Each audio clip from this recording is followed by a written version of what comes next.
it's very difficult.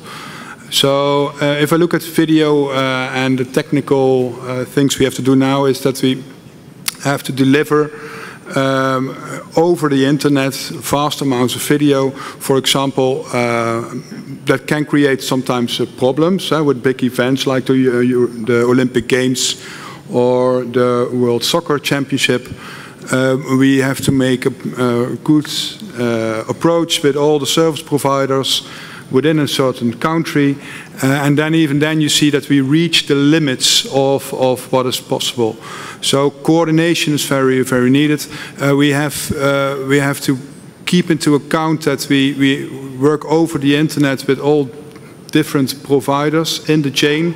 You don't know them always, so we work with adaptive video codecs that can switch up and switch down connectivity.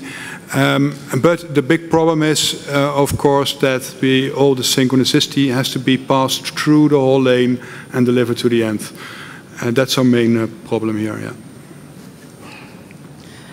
Thank you. I think that's an important comment in terms of coordination and how we better understand what the needs are of the different parts providing the content. I think I have to understand. Our next speaker is Prabir. Prabir, yes. Do you need this? Okay. Might be better. Okay, I think this mic should do, and I'll try and eat it. Okay.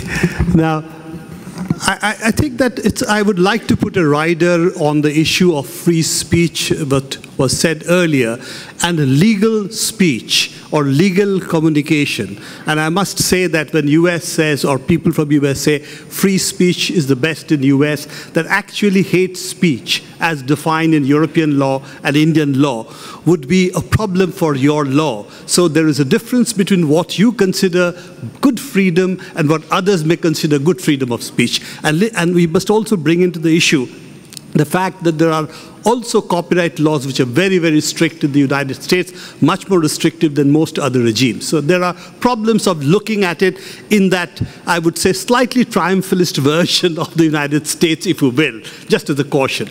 But coming to, I think, the net neutrality debate is not so much about freedom of speech as the right to access, which will preserve the freedom of speech. So at that layer, what we are talking about, that we must have access which is not restricted technically, because of the way the network is being configured or managed.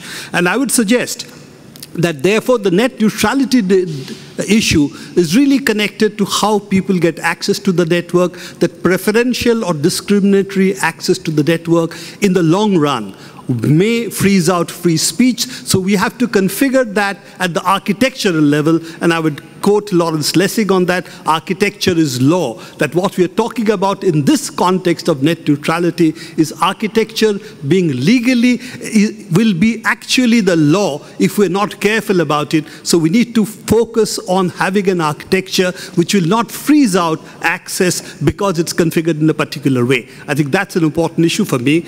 And the second point I'd really like to make is what was talked about, internet being an end-to-end service. Now, unfortunately, when you get Facebook, when you get a whole bunch of other services which are really in the middle, not at the end-to-end level, then we get the second level of problem which we are talking about in net neutrality. Thank you. Thank you, Prabir. And we'll come back to those issues. By the way, my only point about the First Amendment wasn't to be proscriptive, but just to say that's one reason why the issue is not always highlighted in the discussions in the U.S. Adam Peake is our next discussant. Thank you, Bob. Good afternoon, everybody. Adam Peake. I work for a research institute in Tokyo, so I'll begin with an example from Japan and a couple of examples from the telecommunications business law, which regulates the market in Japan, and noting that the regulator does actually have authority over the sector, which I think is an interesting anyway. And so, two examples from the telecommunications business law that I think are relevant to this and hopefully useful. One is an article that talks about fairness of use. And very simply, it says that any telecommunications carrier shall not discriminate unfairly in providing telecommunications services. I don't think that's unusual. I think we see that in common carrier law and the history that goes around. The other that I think is relevant to the section we were talking about technology is another article which mentions secrecy of communications. And to quote that, it says that the secrecy of communications being handled by telecommunications carrier shall not be violated. And there's an example here that is relevant to network neutrality. A couple of years ago, one of the major ISPs was providing Wi-Fi access, a Wi-Fi access point from a convenience store, so a small supermarket with a little cafe and so on. And it was found that if you accessed the internet from that particular chain of stores, then you would not be able to access the web pages of competing stores.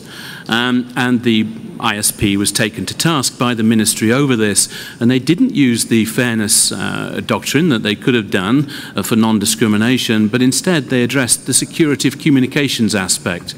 And that brings us to the notion of deep packet inspection. The only way that the ISP knew where you were going and where you were looking at, why you were going to the wrong convenience store, was because they were examining that particular set of traffic. And so they got their wrists slapped basically under the secrecy of communications clause of the Telecom Business Act. An industry study that went into a guideline on packet shaping and network management actually found in a questionnaire to members that a very sizable percentage of their members were actually violating this particular provision. So it's one I thought I'd put on the table as an example from existing law of how deep packet inspection and how we manage our networks can affect in different ways. Thank you. Thank you, Adam. And our next discussant will be Alejandro Pisante from the National University of Mexico. Thank you, Sally. Can you hear me well? This is Alejandro Pisante. Network neutrality from a technical point of view in many ways is paradise lost. The internet stopped being peer-to-peer, computer-to-computer very early in its history. Networks are very heavily managed right now in many layers. Networks are heavily managed these days in many layers and in many ways and in different forms. When you go to developing countries, the arrangements are even more different because you may have a very competent provider in the middle between developed countries and the developing ones, and then a monopoly, low-tech company providing the last mile to the user.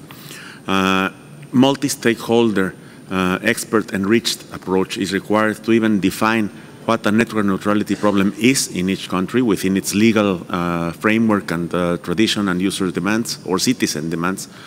And that should happen before and during the formal legislative and other lawmaking or rulemaking processes. The technical perspectives will allow to define the constraints to innovation that telcos, cellcos, ISPs, consumers and innovators face. From the technical point of view or the technical mind, the layers principle must be kept in mind to identify the locus, the site of the decisions, and the site of their execution, which may be several layers below. You may want something for free speech, which is almost a layer 8 kind of decision, and it has to be executed almost at the physical layer. In developing countries, the technical sector, the technical constituency may be the best developed, followed by the commercial and regulators. Civil society must be talking to their engineers to make clearly defined demands that cannot be easily dismissed as naive or ignorant by the technical or lawyers in governments and companies. The technical tools that can be used to provide transparency about the behavior of the network against monopolistic or other arbitrary practices will make a difference. They should be widespread in developing countries and elsewhere. And understaffed authorities may not have the inspection power that users will have.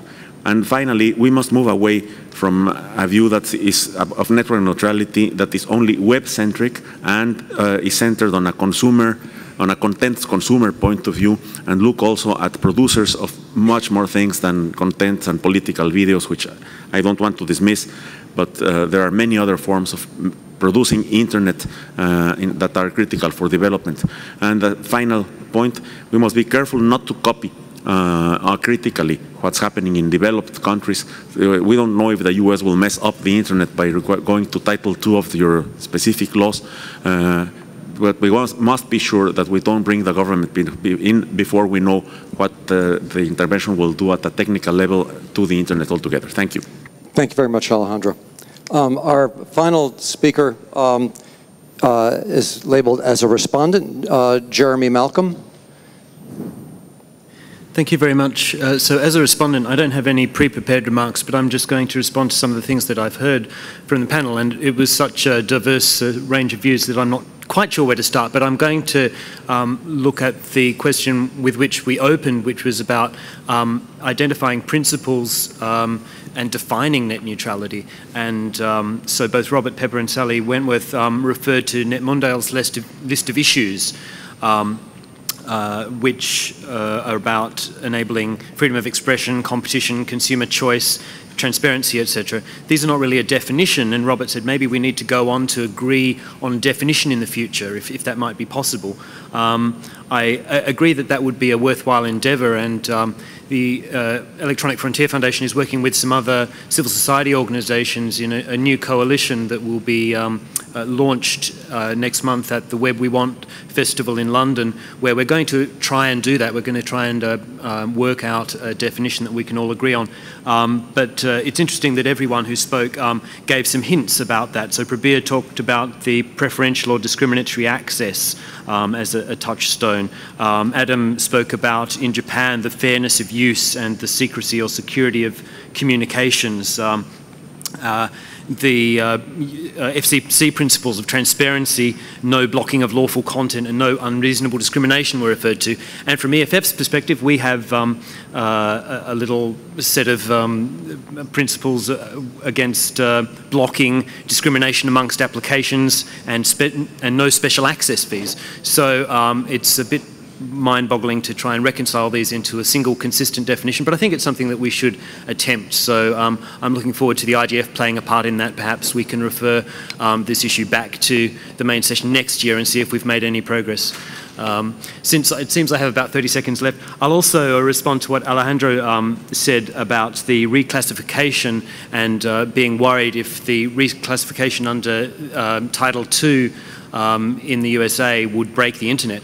We certainly hope it won't, but for that reason we're asking the FCC to constrain its authority to forbear, to use the technical term, from regulating the whole of broadband services under Title II, and rather to confine itself to those three specific net neutrality problems that I referred to of blocking, discrimination amongst applications and special access fees. So we think if the FCC does forbear from exercising broader authority, that will reduce the risk of it breaking the internet, as Alejandro said. Thank you very much. Thank you, Jeremy. If I could do a time check, Marcus, how much more time do we have for this session, for this part, the first third of the session? We're actually not doing badly, I think. Good. I think let's have discussion, and I also look to our remote moderator, John Walubengo. Is anything happening on the remote? So yeah, I wanted to go to the remote first, and then what Sally and I would like to do. Anyone, but I think we can easily have another 25 minutes. Great. Okay. So what we want to do, though, is instead of just having sometimes sort of random questions, whatever the question is, let's take 5 minutes and try to drill down on a particular question, and that I think may be more productive. There were a number of questions listed as part of the background material, and I'm just going to go through those and then maybe go to the remote to see if there's anybody on remote. One are the technical and economic factors in transmitting data across the internet. This is the technical session. Prioritization and how it affects time-sensitive applications, right? In terms of applications that are more either time-sensitive or sensitive to latency. Prioritization of an ISP service and its impact on available bandwidth for other services. We've already heard about deep packet inspection. And then the question is how to both define and enable appropriate network management. So those are some of the questions that were identified in the pre-work for the session, but we can delve in other issues as well. So is there anything on the remote with a question, or should we go to the room? Let's go to the room. Any question? that the group wants to raise, or a line of discussion that people would like to pursue? There we go. Well, go ahead, Chris. But remember, you also are going to have an opportunity as a discussant later. I understand. I'll make it a real question. Good. In the infrastructure panel, a question was raised about a question about prioritization. Two technologies in particular were raised, voice over LTE and IP television. To what extent do those depend on specialized services or some form of prioritization to effectively provide service? Bram. So yes, I would say IPTV is a specialized service. It's a closed system. It delivers the video content from one point in the service provider's network to the end user. And you have to subscribe for it. There are no links out. So it's really a closed system. So this would be a real candidate for a specialized service in that sense. And they are delivered over the same pipe. And they do coincide together now on the same pipe. That works.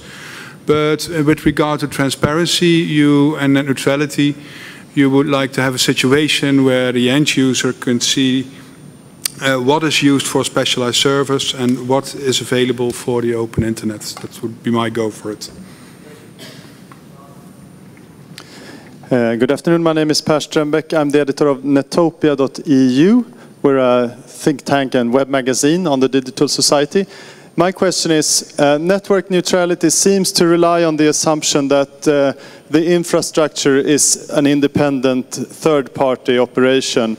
Is that still the case? We see a development in the direction of centralization with the cloud services and telecom operators running their own services and content delivery networks and such. So there's a technological development and business development of the networks. At the same time, there's a trend of defragmentation where we can have local networks set up from mobile phones, etc. So how do these trends of fragmentation and centralization influence the premise for the discussion of network neutrality?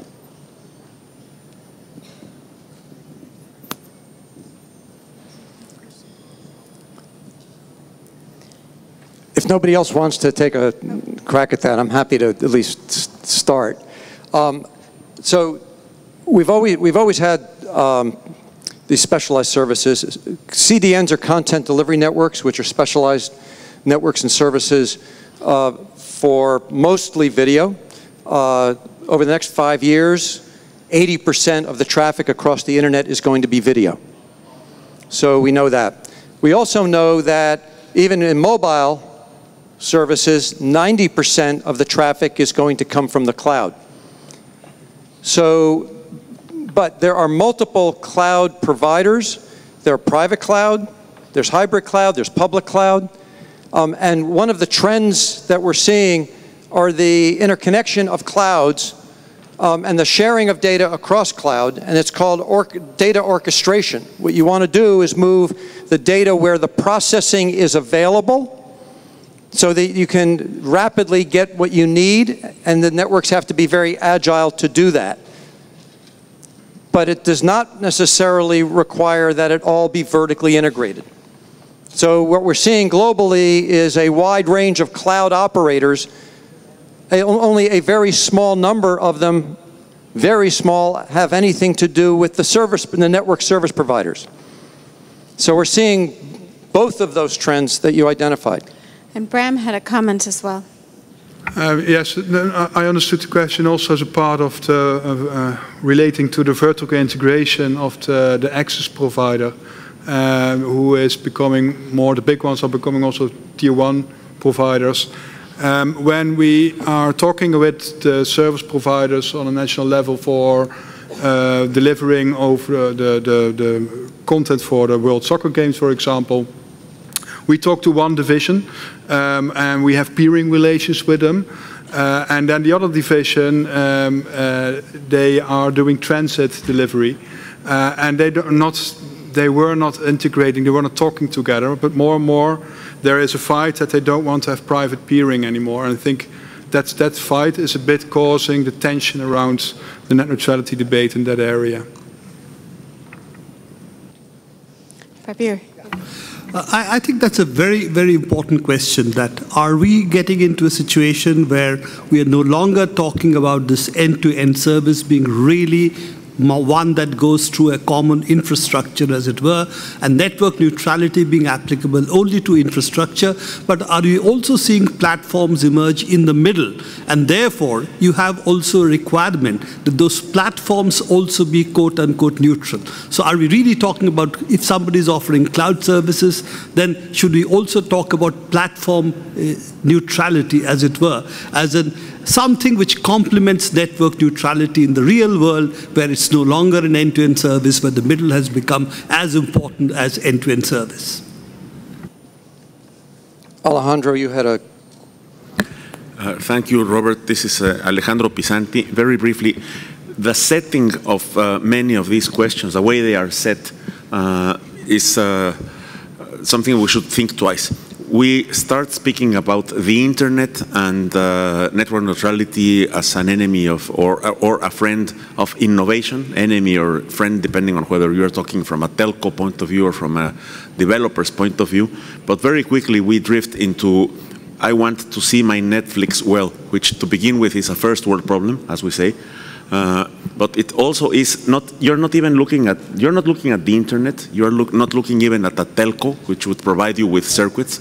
You're actually going back to want broadcast quality delivered through a very complex network that is best effort. So again, I think we should, this is not a case of be careful with what you wish because you may get it. It's be careful with what you want to wish, because you should better define it well before fighting for it.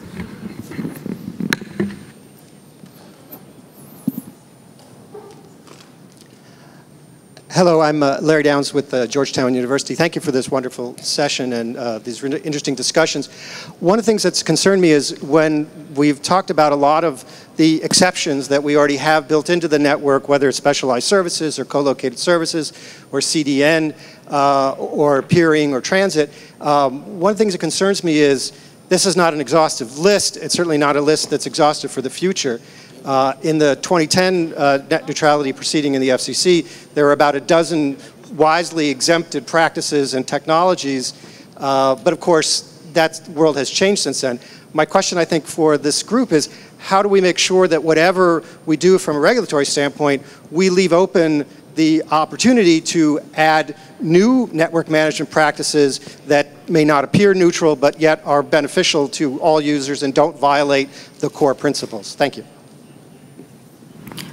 One of the benefits of this renewed engagement that was influenced by a court decision is we have 4 years to look and see basically if we got it right in terms of those high-level principles. But you're absolutely right. From a regulatory standpoint, it is important for us to have rules that are nimble, and rules that are forward-thinking, and rules that honestly leave room for us to, I don't want to say second guess, but know that we can't see it all. That, you know, and so it's really important from a regulatory standpoint to not be overly prescriptive, because again, that's not only could be I don't want to say the death of innovation, but that can hamper innovative ideas, but really hamper regulatory creativity and flexibility. So you're absolutely right in that. Thank you, Commissioner. Mr. Aristide. Thank you, Chairman. Thanks to Turkey for this very wonderful arrangement, and thanks to the people for the wonderful Can you go closer to the microphone? Yes, thanks Turkey for the wonderful arrangement made, and thanks to you for this session. I have one small question on individual capacity. Closer to the microphone, really eat the microphone. Yes, I have a question to the distinguished commissioner.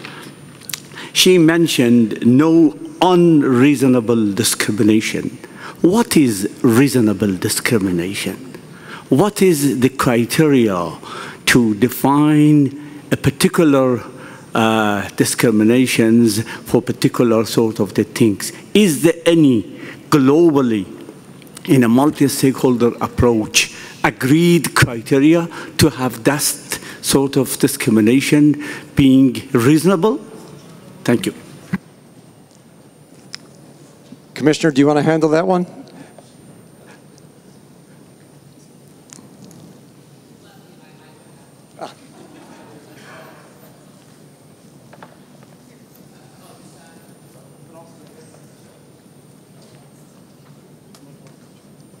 It is, can you hear me? It is a recognition of almost what I just put forth, that there is, in terms of network management and the like, it is a recognition that there is a responsibility for.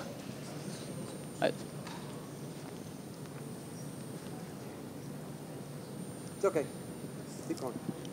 When you talk about what reasonable discrimination is a recognition that there are management and other types of particulars that that will be the responsibility to the ISP that we could that needs to be taken into consideration when it comes to decision making.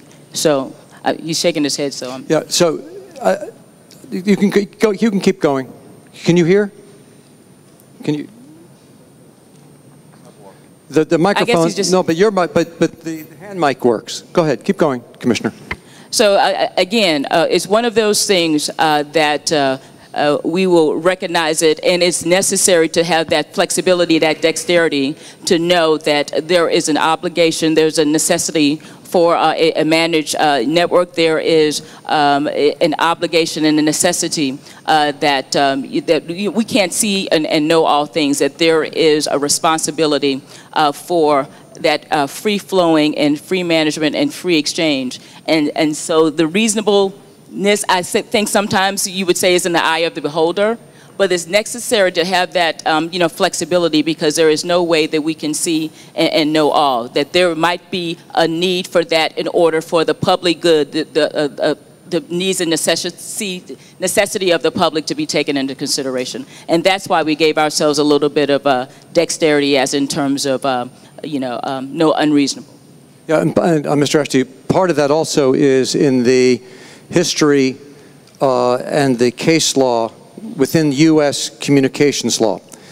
In the regulation, it's called Title II for Regulation of Common Carriers, it says that the pricing and tariffs and terms and conditions may not be unreasonably discriminatory. And the reason for that is that not all customers are similarly situated. So you might have a very large customer, a large corporation that's a customer, you might have an individual. You have different circumstances, and that's one of the things that on a case-by-case basis, if there was a complaint brought to the FCC, that's what the commissioners would deal with. And so it's not a definition that is absolute, but over time, with case law, you build case law so that you know what is and what is not acceptable. But that provision is not just about net neutrality. That provision comes from the Communications Act that goes back to 1934. And so over the years with case law, it's actually worked quite well, because it recognizes that not all situations are the same, one size does not fit all, and that you need that flexibility that the Commissioner described. Vlad. Just building up on this, I wonder, and it's maybe a question for Commissioner, but other from regulatory authorities, what are the parameters the regulator needs to have in order to be able to judge if it is discrimination or not, reasonable or not reasonable? So is it, what kind of monitoring? Is it only a network traffic management? Is it also social cards and the richness of users? What are the parameters how the regulators can decide what is inappropriate act? Again, for me, fundamentally, it goes back to the public interest in terms of the the type of practice and the type of expectations we have with that particular, some people would call it a utility.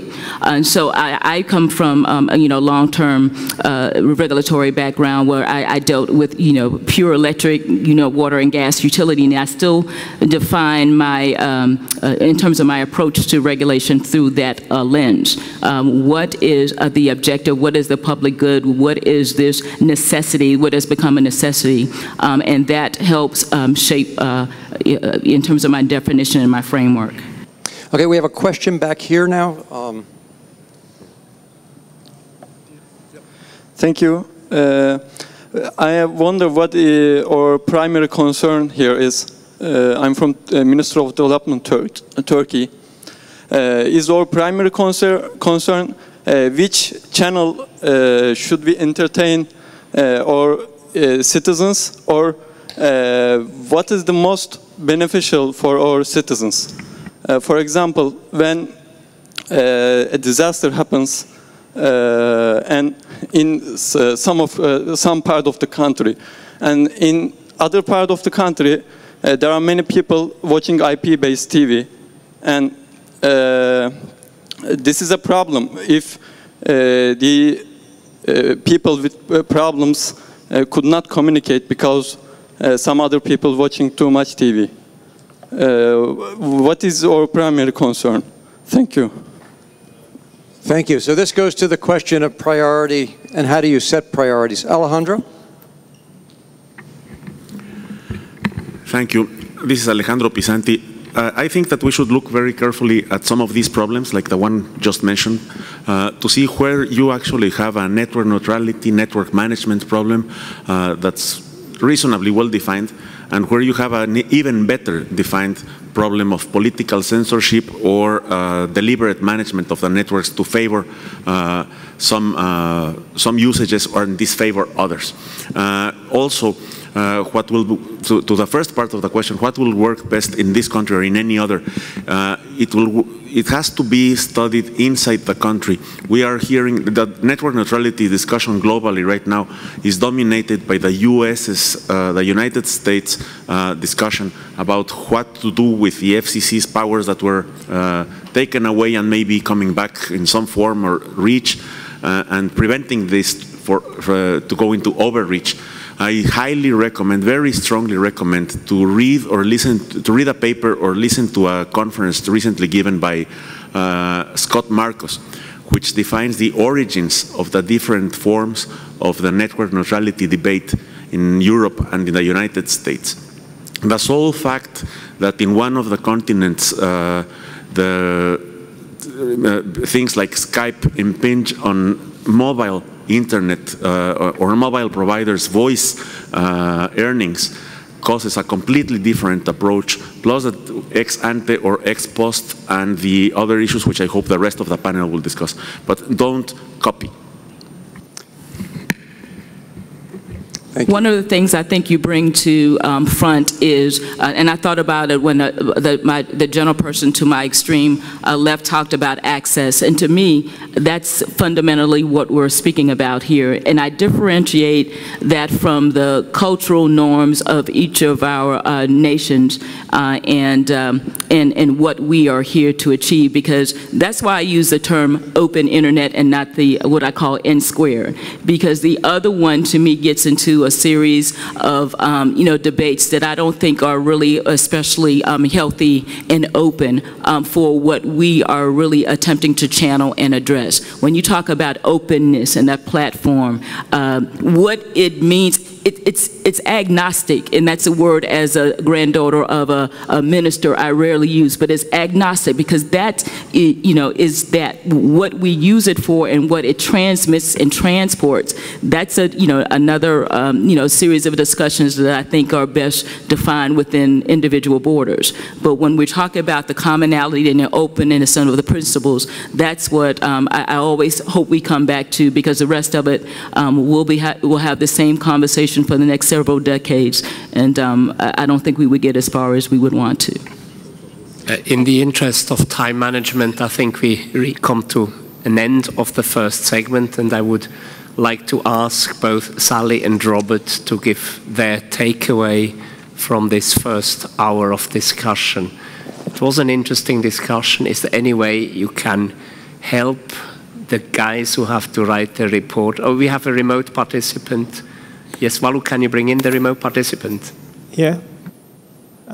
We've had about 20 people on the remote participation. There's one called Seth Johnson, who was particularly concerned that the technical people were perhaps talking more about the intranet issues rather than internet perspective of net neutrality. Then we had somebody called Gideon Ropp. He wanted to hear more reports from developing nations with respect to net neutrality. Thank you.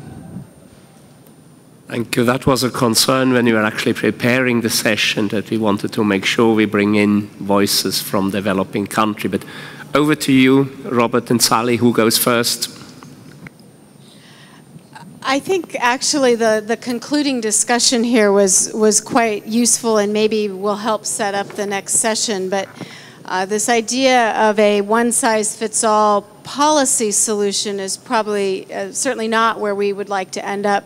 But understanding the different components, as we said, and understanding the principles that we're trying to achieve, I think is the right way forward. And we talked a little bit about even when we try to define these principles, when we try to define freedom or we try to define free expression or access, we mean different things. So having that conversation initially before we get to prescriptive results, I think is really a very important outcome. We were all over the map, I think, on some of the technical issues, but issues related to prioritization, specialized services, deep packet inspection, all of those things were touched upon as things that will ultimately affect where we end up on the policy front with respect to net neutrality. So I think it was a very productive discussion and one that can help inform the next panel that comes up. So, Sally, when I started off and then you said it's always difficult to follow me, it's very difficult to follow you because that's basically what I was going to say. I think from this discussion, what we saw is that it's very difficult to pull apart and separate the technical, economic, and social issues because the conversation was technical, but it also was about the economic. How do we differentiate what is reasonable or non-reasonable, unreasonable discrimination? That could be an economic impact. It could also, from the public interest perspective, be a social impact. So it's difficult to pull these apart.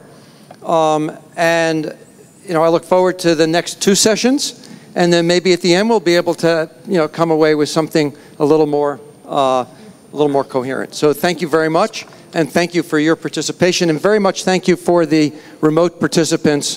The question that Seth asked is one that actually we were discussing online, which is the intranet versus the internet. It's the question of network management within networks, between networks, among networks, right? And that actually is a very important question at both the technical and policy levels as well. So thank you very much. Turn it back to you, Marcus. Thank to you both, and can you hand over the microphone or leave the microphone where it is, and Vladimir Radunovic and Pablo Bello will pick it up from there.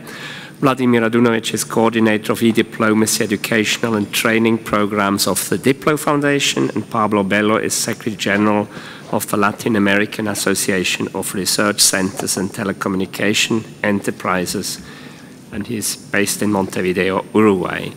And the discussants for this segment will be Andrew McDermott from the Center for Democracy and Technology, Washington, D.C., Scott McCullough, who will try to come in remotely. He was originally planning to come to Istanbul, but he had a last-minute impediment, and Christopher Yu, who is here in the room. And development perspectives will come from Rosalind Leighton. She's PhD fellow at Aalborg University in Copenhagen, Denmark. And George Fong, who is Executive Director of Lateral Plains and also President of the Internet Society of Australia. Over to you, Vlada and Pablo. Thank you very much. My name is Pablo Bello. I'm the Secretary General of ASIET, the Association of Ibero-American Operators. I will speak in Spanish, so sorry for that.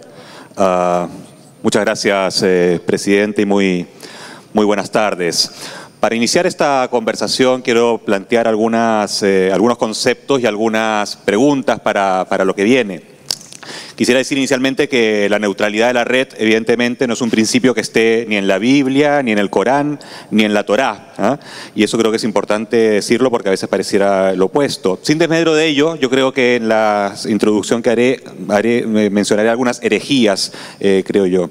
Pero bueno, dejemos lo sagrado y lo divino de lado y hablemos un poco de Internet y de lo que nos interesa. Creo que hay algunos mitos que están dando vueltas en torno al debate sobre la neutralidad que es importante dejar de lado de una vez. Se dice, por ejemplo, que los paquetes de datos deben ser tratados todos iguales y Vint Cerf el día lunes nos decía con claridad que ello no es así, que técnicamente no es así y que creo que es importante dejar de lado ya ese statement que no contribuye a la discusión técnica. Que la innovación es solamente over the top y en realidad lo que vemos diariamente es que la innovación en el ámbito del ecosistema digital ocurre tanto en los servicios, en las aplicaciones de Internet como en las redes de telecomunicaciones y que esa innovación es fundamental. Y se dice también que en general hay monopolios en las redes de telecomunicaciones y hay competencia en los servicios sobre la red. Y la verdad es que la evidencia dice, no sé si lo contrario, pero al menos cuestiona aquello. Hay competencia en telecomunicaciones cada vez más y sin duda hay algunos mercados, algunos servicios sobre Internet en los cuales la competencia es bastante más escasa. Y que a veces es mucho más difícil cambiarse de proveedor de servicios en la nube que cambiarse de operador de telecomunicaciones. Pero bueno, vamos a aquellas cosas en las cuales yo creo que estaremos de acuerdo. Algunos principios fundamentales que creo que pueden guiar nuestra conversación durante esta tarde. Lo primero es que el objetivo fundamental que tenemos todos es cerrar la brecha digital. Y el cierre de la brecha digital requiere indudablemente inversiones en competencia, requiere también flexibilidad comercial para incorporar a las familias de menores ingresos y no desconocer que naturalmente existe un trade-off entre el full Internet que nos gustaría a todos y las posibilidades de ingreso que tienen las familias. Y esa flexibilidad comercial es base también de la competencia, impulsa la demanda y las inversiones. Creo que eso es un aspecto importante. Lo segundo, perdón, no ha pasado un minuto. Sorry. 30 seconds left. There are 3 minutes. Lo segundo es, por tanto, la pregunta es, ¿cómo hacemos para incentivar más inversiones en redes de telecomunicaciones? Creo que es una pregunta importantísima. Lo segundo es que queremos el máximo desarrollo del ecosistema digital y es una obviedad, ¿no? Y es que los contenidos y los servicios le dan valor a las redes, pero que las redes también son indispensables para la provisión de servicios. Por tanto, queremos más y mejores redes y queremos más y mejores servicios sobre Internet. Queremos un Internet abierto, libre, que estimule la innovación y la creatividad. Por supuesto que es así, que proteja los derechos humanos y para eso se requiere competencia al interior de la cadena de valor. Evitar bloqueos, evitar algunos comportamientos a través del ecosistema digital que puedan inhibir la competencia parece un buen punto de partida. La interoperabilidad y la portabilidad es un criterio importante a considerar, ambos atributos que están resueltos en las redes de telecomunicaciones. Por tanto, pregunta, ¿qué principios razonables y equilibrados de competencia a través del ecosistema digital podemos establecer? Y lo último es, ¿cómo ponemos a los usuarios en el centro del debate? Que los usuarios puedan elegir. ¿Cómo se maximiza la posibilidad de elegir de los usuarios y que no sea el Estado o que sea algún organismo de otra naturaleza quien defina qué es lo que los usuarios pueden optar? Y por tanto una pregunta que me parece importante a considerar es ¿por qué podría ser mejor que los usuarios no puedan elegir qué atributos quieren o pueden contratar? Y solo para terminar esta introducción, creo destacar la importancia de la flexibilidad. Si estamos viendo que operan en el mercado modelos en los cuales hay servicios de dos caras, por ejemplo, la numeración 800, la numeración telefónica 800 es el que recibe la llamada, el que la paga en el ámbito comercial, o el servicio de Kindle de Amazon que se descarga un contenido que ya está pagado previamente seguramente en la compra del libro, o la posibilidad de acceder a Internet la posibilidad de acceder a Internet para alguna aplicación en particular. Entonces, pregunta, ¿por qué podría ser un problema un mercado de dos lados en los servicios de Internet? Y voy terminando ya. Algunos casos que me parece interesante mencionar. Hay una empresa en Estados Unidos que ofrece servicio de arriendo de DVD. Uno paga una cuota mensual de $8 y te envían un DVD a la casa y luego te lo puedes recoger. Esa empresa se llama Netflix. Entonces la pregunta es ¿por qué no hace lo mismo en el ámbito de los contenidos digitales a través del streaming? ¿Cuál es la diferencia? Y se dice, mire, lo que pasa es que ya el usuario ha pagado por esa conectividad, pero la verdad es que eso es más o menos cierto y más o menos falso, porque claro, ha pagado por una conectividad básica, pero en la medida que el 50% de la carga de datos de Internet es Netflix y es YouTube, indudablemente se requieren más capacidades de transporte de datos para dar cuenta de aquellas prestaciones. Entonces, ¿por qué los usuarios deben pagar por esas inversiones adicionales? Creo que son reflexiones que pueden motivar. Pero hablemos seriamente de neutralidad de la red. Ese es el sentido de este debate. Evitemos las descalificaciones, porque a veces pareciera que estamos hablando desde las trincheras, y pongamos en el centro, más que los labels, más que los tags, cómo somos capaces de avanzar más rápido, promover la competencia, las inversiones y la innovación. Estamos. Gracias. Thank you, Pablo. You did put me in the middle of the room now by calling the end user perspective. So I'll try to reflect on this from the end user perspective.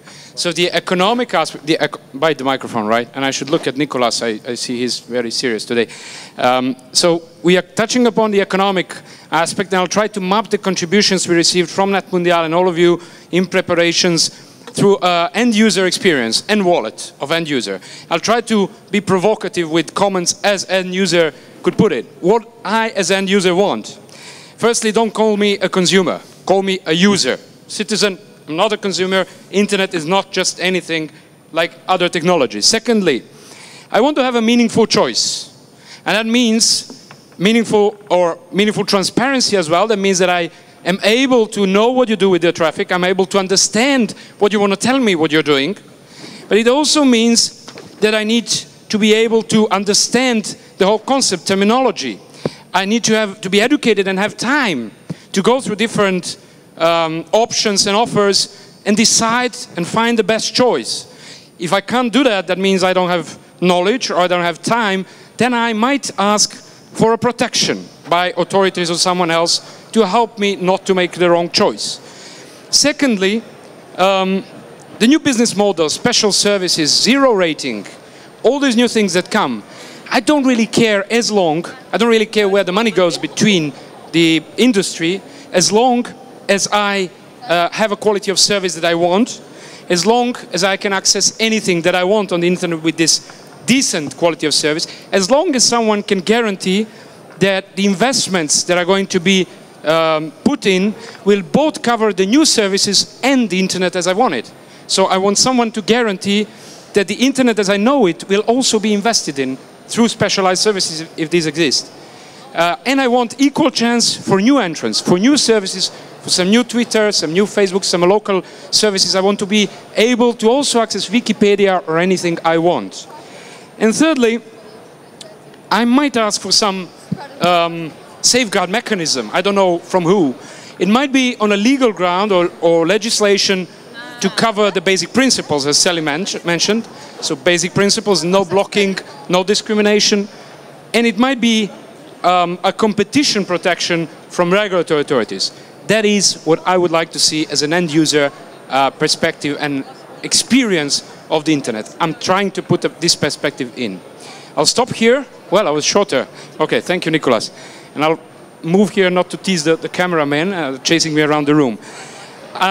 Let us go through the initial inputs by the discutants. And I'll start with Andrew, if Andrew is there. Andrew is not on the table.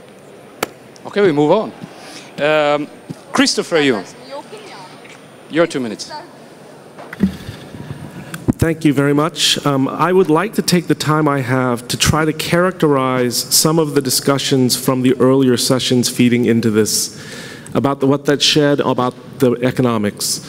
First is in the zero rating panel, there was a number of people who expressed the importance of focusing on the 4 billion people in the world who do not have connections today. For them, the quality of the connection that they get is a second-order consideration. Their first-order consideration is getting connected in the first place. And in that case, there are 2 priorities for them: avoiding regulation that makes connectivity more expensive, and second, providing an impetus for people to adopt. What we found is many consumers don't necessarily, they need a compelling app to make them get service, even when it's fairly inexpensive. Even in the developed world, this is a problem. The FCC did a study and they found out that among non-adopters, 2/3 will not adopt at any price. They just don't see the value. So what they were talking about in the zero rating programs, when you get access to Facebook, you get access to Wikimedia, all of a sudden the opportunity to call your grandchildren someplace else can bridge the generational divide and the digital divide and provide a compelling reason for people to try, who were not on the internet, to adopt even where it's available. This has worked in Turkey, Myanmar, Sri Lanka, India, Africa, Middle East, many of the countries that are not currently connected. And they also, there was an emphasis brought up by some of the speakers about the real essence of permissionless innovation is to allow people to try new things, new arrangements no one has seen before. And one of the threads that came out from some of the comments 30 seconds. Is that issue. The other thing that came out very clearly is different countries face different problems, which is some countries have competitive cable. Some countries are extending DSL and they don't have cable. Some don't even have copper and are building fiber. And that in fact, some are depending entirely on wireless. And in fact, what they're starting to see is that for them, they come from different legal traditions, they come from different economic statuses, and what we have to have is a very nuanced policy instead of a one-size-fits-all, because the different realities in terms of the rurality, the economic development requires different responses in different places. And I think that these are some interesting complexities that have come out of the feeder sessions that should help us inform the economic analysis going forward. Maybe a word to explain to those who are not that familiar with the IGF. We have also looked at what are the sessions that have taken place beforehand, and that should feed in to this main session. And there is, we listed the meeting of the Dynamic Coalition on Network Neutrality that has taken place yesterday, and then this morning we had Net Neutrality, Zero Rating and Development, What's the Data? That's the session Christoph was referring to, and also a session, Network Neutrality, a Roadmap for Infrastructure Enhancement. We don't want reports from these sessions, but we are keen to learn what was discussed at these sessions. Oh, back to you, Vlada and Pablo. And we also have a remote discussant. Is he online? Can we loop in Scott? I want this. So we have the next. This one doesn't work. Needs time. This one? Okay. They cut me off. Huh? Problem with this one. Okay. I'll leave you this one that doesn't work. Let me try to do with this one. It's okay. Thank you very much, Christopher. Okay, works? Yeah, it's okay. We will continue with Erkan Akdemir. Is Erkan? It's not here. We have a problem with microphones.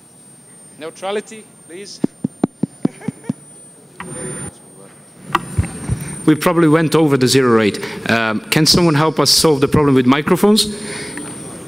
And, well, in the meantime, well, firstly, thank you, Christopher, for adding me some more inputs into the list of end-user perspective. It was very valuable, and I agree that at the first point, I want to have a connection, and then everything else comes. I agree. So, is Erkan around? Is not here. Should we then move to, thank you. This one? Oh. No. This one works? No. Scott. So we move on to remote participants. Scott is remotely. Can we put Scott online? I mean, in the room?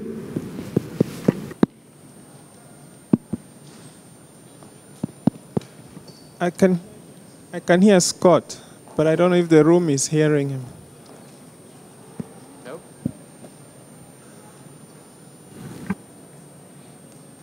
Hello, now can you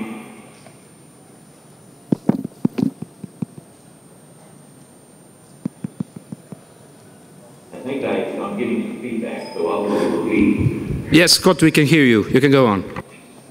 I thank our host for allowing me to present I2 Coalition's reminder that we got the open internet based on open access. I offer comments on competition, appropriate network management, user choice, free expression, and meaningful transparency by praising the net neutrality that arises naturally in the internet based on this policy environment. I'm not going to focus on policy for individual intranet. Under open access, you can lease bandwidth or access a conduit on reasonable terms and offer your own kind of connectivity to your own subscribers. If the infrastructure is open, lots of providers will offer their own individual intranet, and there's no predicting what they and their users will come up with at the edge. Therefore, the middle must handle anything and everything, which means it must be effectively neutral, transmitting packets without regard to application. Open access enhances and preserves neutrality in the internet, the network of networks. The same point applies to how one approaches things like network management, fast lanes, and QoS. Preserving net neutrality in the internet is an entirely different matter from how we address these concerns inside intranets. The internet is about general purpose interoperability using a bottoms-up, handle everything design. This is the essence of net neutrality in its original form. I commend you for bringing the network of networks and open access into the net neutrality discussion and look forward to international community results that take this into account.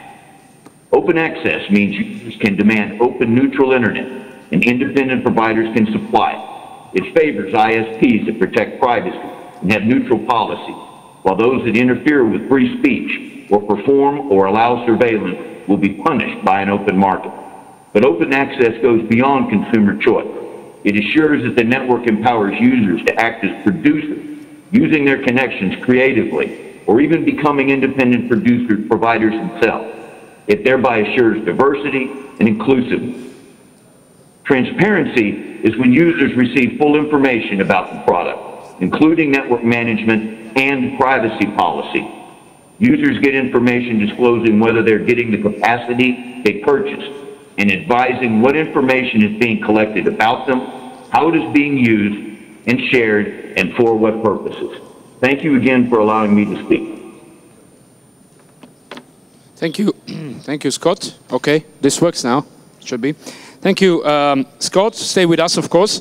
We have two more speakers now bringing the developing countries, and I'm sure you all will help us more with that. We start with the only lady on this part of the panel, which is Rosalind. Rosalind, take the floor. Thank you, Vlada. Let me begin to say there are very many perspectives on this issue, and I'd like to share just a few perspectives from myself and my colleagues. My university, Aalborg University in Copenhagen, the Center for Communications, Media, and Information Studies. We specialize in teaching about political, economic, engineering, social aspects of ICT, information communication and technologies. We host PhD students and faculty from around the world, and we have partnerships with universities in Ghana, Nigeria, India, and China. We also work with students in Iran. And we have a number of us who specialize in ICT in Africa. We have recently published this book called The Mobile Story of Africa, where we're giving various studies about mobile as it relates to regulation, business models, banking, managing AIDS, education, transportation, agricultural, and energy. So following are a few comments that I have collected from my colleagues through an informal survey. And I must add that not all of them have even heard about net neutrality. Some of them knew very little. So these are the comments from those who could make some responses. First of all, they wanted to point out that 2/3 of the world is not online. And they believe that human rights needs to be addressed not just across the internet, but all media. So just a net neutrality discussion that's only focusing on internet connections is not helpful for all of their human rights concerns. Many have emphasized that in their world, net neutrality is not a priority. There's not a critical mass that knows this issue, let alone can understand or discuss it.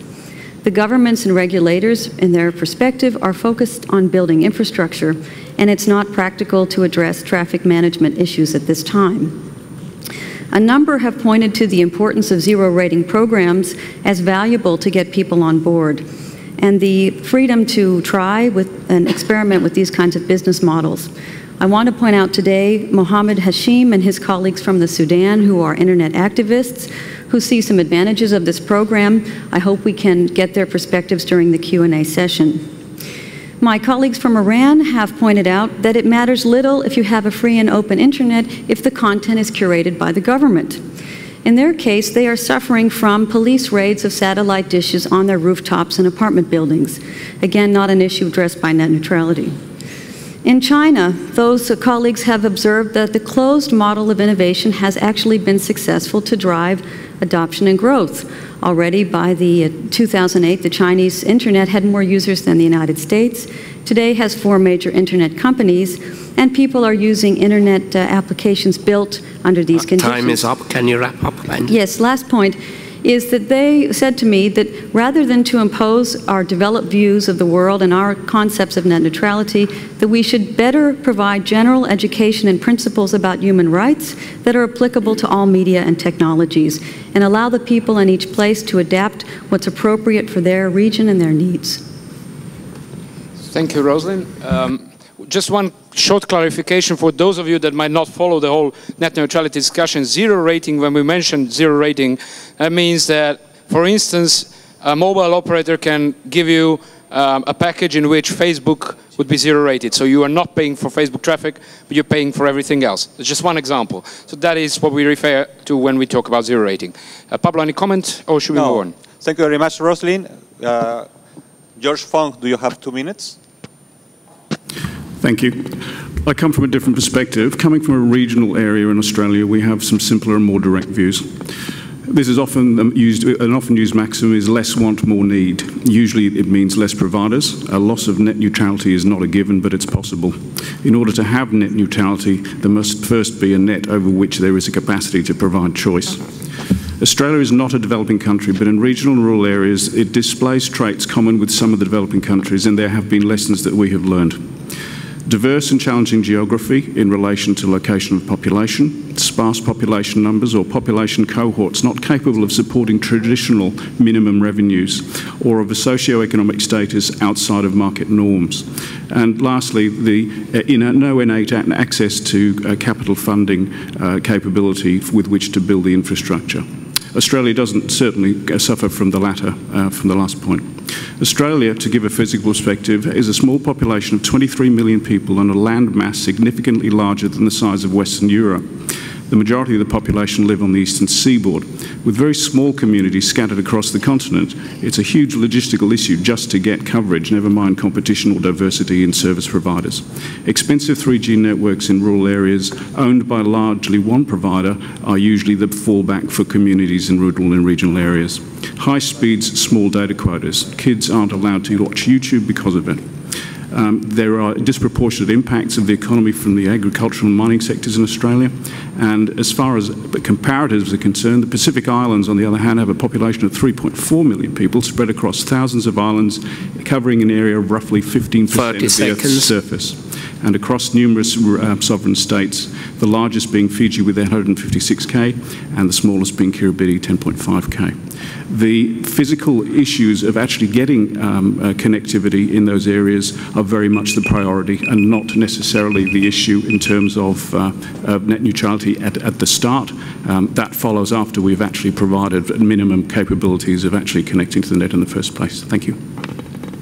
Thank you. Okay, we have made the first initial round of comments. I don't know, Marcus, I'll use Robert's trick. How much time do we have? Where are we now? Are we okay? We're doing fine. I think we have another half hour, but that would include the wrap-up. Thank you. So we move on to discussions. Just a brief reminder, what were the main topics identified in Net Mundial, in contributions and around here. We had discussions about choice, discussions about competition. We had discussions about the specialized services and zero rating on all the new economic models and the impact on users and developing countries especially. We touched upon, or the comments touched upon, the way forward for regulation, especially in relation to transparency and meaningful choice. I'll stop here. John, do we have anyone in remote space with questions or comments? Not at the moment. Okay. We are opening the floor. We have the gentleman over there. Can someone bring him the microphone, or should I? Yeah, okay, perfect. So the floor is open for you. We'll take a couple of questions and then reflect and so on. Yep. So for timing, test. Can you hear me? Okay. So for timing reason, I'm going to keep it short. My name is Jens West from Wikimedia Germany, which is like the German chapter from the Wikimedia movement. Can you really hear me?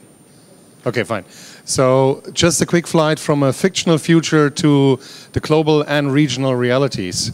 I don't remember a net neutrality debate on Star Trek, but maybe Captain Picard and Data didn't have the problem of some data lines which are too small or too far or too distant that we have to decide if this data has to be free and this data has to be not free. So, but now we are not in Star Trek future, we are in our realities today, and in that time the internet is still in its infancy. And I would like to remind that this infancy means that we have to take care to keep up some principles maybe people in 100 years have fun talking about when they look back. But I think net neutrality, meaning that we take care that data is treated equally, and not only the existing different data horizontally or vertically, meaning different platforms or different ways of different kind of data, but also the possibility of ideas put into data tomorrow, which then have a disadvantage because they came tomorrow and not today, when we decided net neutrality is not important anymore. So I really would like to pronounce that, apart from the fact that I totally accept that it's difficult to bring a fully developed internet, I can see your hand, that I would like to that we not give up too easy on the idea of net neutrality because it's difficult, just because it's difficult to bring the web around the world. Entering the web only by using Facebook, zero, is not entering the internet. It's entering Facebook with maybe some ideas going then to the internet. And so I really would like, because I hear so many voices critical to net neutrality, and I would like to pronounce that I think net neutrality is important for the web in its infancy in 2014, regionally and globally. Thank you. Thank you very much. Is there another question from the floor, or maybe in the table? Over there, please, the mic. Okay.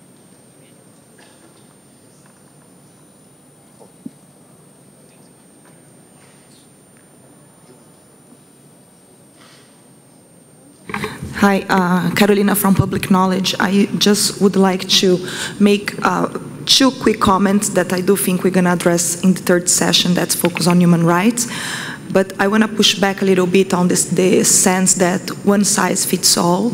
I do believe that we have to come to a common agreement that we do, in fact, have one principle that do unite all of us, which is the need for neutral networks. And this goes back to the enjoyment of human rights online, and we're going to talk more about that later. So that size does fit all, or should fit all. Of course, things will be molded towards regional context and things. And another comment, but again, we're going to talk about more later, I'm very worried to hear coming from Brazil. I'm very and deeply involved with other movements on access, open access and open educational resources. I feel very paternalized when folks say that Facebook Zero is the enough link I have, it's the only connection, or is enough connection I should have to the internet. So just two core points we're going to discuss more later. I'm Parminder from an NGO, IT for Change in India. I carry on from what Carolina said about patronizing attitude. Parminder, can you go closer to the microphone? We can't hear you well.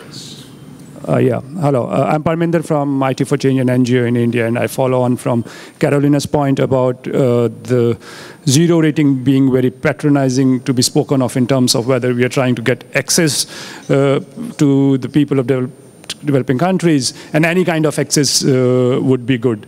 And I think developing country people need access to the internet, what the promise of internet was, which is a neutral internet. And actually developing countries need the neutral internet more because a non-neutral internet is dominated by so much of alien content that there's a bigger problem for them for non-neutral content. And it's like saying that they need water, but safe water is not really a concern right now, or they need health information, but doesn't matter, it comes from the quacks because those kind of quality control is adding cost elements to health services. So, and one of the examples of what the problem with it is to show a very positive thing, like Wikipedia accepting to be zero rated on these kind of services. And Wikipedia guys should really think that if it was an early part of this millennium, and some telcos would have said that Encyclopedia Britannica is being made free on these services, whether Wikipedia could have existed at all. And these are the kind of bigger issues which would not normally be very evident to policymakers, are things which we should bring to the table. Thank you.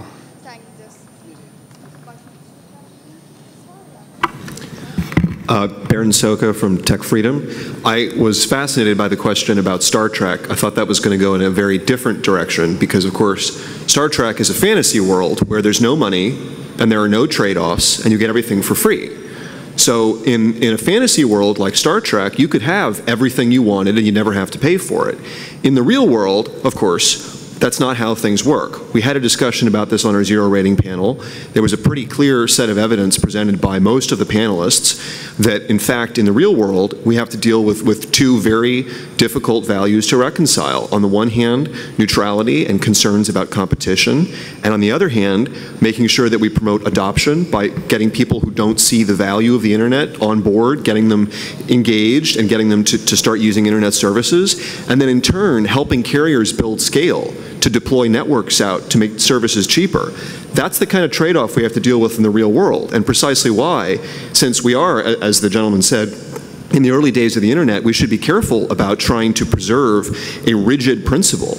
So contrary to what Carolina said, we don't agree on what net neutrality means. There are people here who've been using the term net neutrality to mean regulation of edge providers, and then many people, like Scott earlier today, and people on the infrastructure panel, who are talking about net neutrality, but who really mean a return to public utility style regulation. That is, giving up on the idea that we're going to encourage competition among different deployers of different networks, and just agree that we're going to have one network that's going to be heavily managed by the government and run as a private utility. That's a model that didn't work very well in the US, that we gave up on in favor of promoting facilities-based competition. That's the model that Google Fiber is taking advantage of to bring fiber, to bring a third pipe to American cities, and one that I think a flexible vision of net neutrality would encourage, not discourage. Thank you. Without going into discussion about Star Treks, I will allow the gentleman just to clarify what he wanted to say. 15 seconds, please, and then we move onwards. Well, actually, Star Trek was made as an inspiration, but as somebody likes to put himself as a realist and everybody else as an irrationalist, I have to say that, of course, it's talking about how we do it today. And if this means that we have to find better ways than a commercial-only way, then we have to talk about this. And I really don't like if commercial people try to call themselves realists and then telling other people that they are not so realistic because they're talking about Star Trek. And I mean, I really don't like this, so I really would like that we don't do rhetorics here, but skip to the idea how to make net neutrality work in 2014. Thank you. Thank you very much. Thank you. Alejandro, por favor. Thank you, Pablo. Alejandro Pisanti here. First, to this last comment, and I'm sorry I don't know the speaker's name. He's from Wikimedia in Germany, if I understand well. What I think that we have to do, and this is one of the purposes of this panel certainly, is to arrive, to at least get on our way to better definitions of network neutrality in order to know what we are actually fighting for when we fight for network neutrality. To the point of zero rating, on the comments made, among others, by Carolina Rossini and by Parminder Jetsing, I think there's a failed assumption there, which is that consumers are easily duped or fooled into only thinking that the or let's say having access to Facebook and almost nothing else. What they do, at least what I see in the Mexican market with thousands of students and other people, is they get these zero-rate contracts with very cheap access to Facebook and some data, and for everything else they use free Wi-Fi. So they are using free Wi-Fi in subway stations where we have it, in parks, at schools, or wherever they want, or they use the few pesos that they need for the cyber cafe, which is already part of the subject, even for very poor people, because they know how to use it and it's much more efficient than anything else for the business they have to conduct. So there's a false assumption there about the, thinking that consumers are not smart. Thank you very much. Please. So I wanted to talk about the idea of a common understanding that all apps should flow equally through the network. In many instances, that's just not the case. So, for example, on your cell phone, if you're in a low density or low bandwidth area, they will hold your email and give you voice. Why? Because voice is time sensitive, and they will do optimization to make this work. Our friend Bram talked about this with video. It's what makes the shared medium and VDSL work when you can do video with your very limited bandwidth. And in the wireless cases, voice over LTE, they've been trying to make, we all complain about over-the-top voice, VoIP. They actually have higher quality than traditional voice on voice over LTE, but they can only do it by reserving bandwidth. And so we live in a world, and even forward error correction on the technical level, the points that Alejandro make, the idea of end-to-end has died a long time ago. You may not know it, but reliability on the phone network and congestion management is done through DPI. It's through a process called hybrid ARQ, and it's one of these things where just to accommodate different technologies, we've had to do different things. The one last comment I'll make, some people, one of the remote participants mentioned something about interconnecting and worrying about equalizing traffic between networks. Right now, the internet consists of 47,000 autonomous systems, connected networks. That's just not equal under any circumstances. And in fact, if you forced some form of economic regulation of that and got one price wrong, you couldn't adjust the price later, and it would cause traffic to flow through the network in a very strange way, and the normal way, without the ability to adjust it to make it work properly. Thank you. Before we move on, Marcus, how much time do we have? We have quite many requests for follow. Well, if you could wrap up within 15 minutes from now. Okay. So let's do another like 5 to 7 minutes or something like that. Now, Nicholas, you're really instrumental there. Let's cut on a minute. Let's be really prompt because we have a very high number of comments. So a minute. Carolina, very shortly, then we move there. We have Prabir, we have Christopher, we have Adam. Right. Carolina. Okay, just very quickly, since there was a comment addressed to me by Alejandro, I think it's okay to have free beer, and many of you know this expression, what free beer means, but I also think we need freedom, and you gave me a very great argument that's the need to offer complementary services in some countries. So as Mexico, Brazil does have a very strong broadband plan that offer state-subsidized internet connection in schools and a bunch of public spaces. So that's necessary, but I don't know if every country has the capacity to actually offer this infrastructure. So what I'm worried here is to give free beer also without opportunities for freedom. Thank you. Thank you. Rosie. So I want to give you the example of the opposite of zero rating. In a number of universities in Africa, tablets are provided to the students where Facebook, Twitter, WhatsApp are blocked on purpose. And the idea here is that the students are supposed to use the university's property, this equipment, to work on their studies, use the library resources, and so on. So this is actually one of the conditions of using the Wi-Fi in a number of these universities. So it may not fall under a net neutrality idea, maybe it does, but this is something that's important to this, this particular community.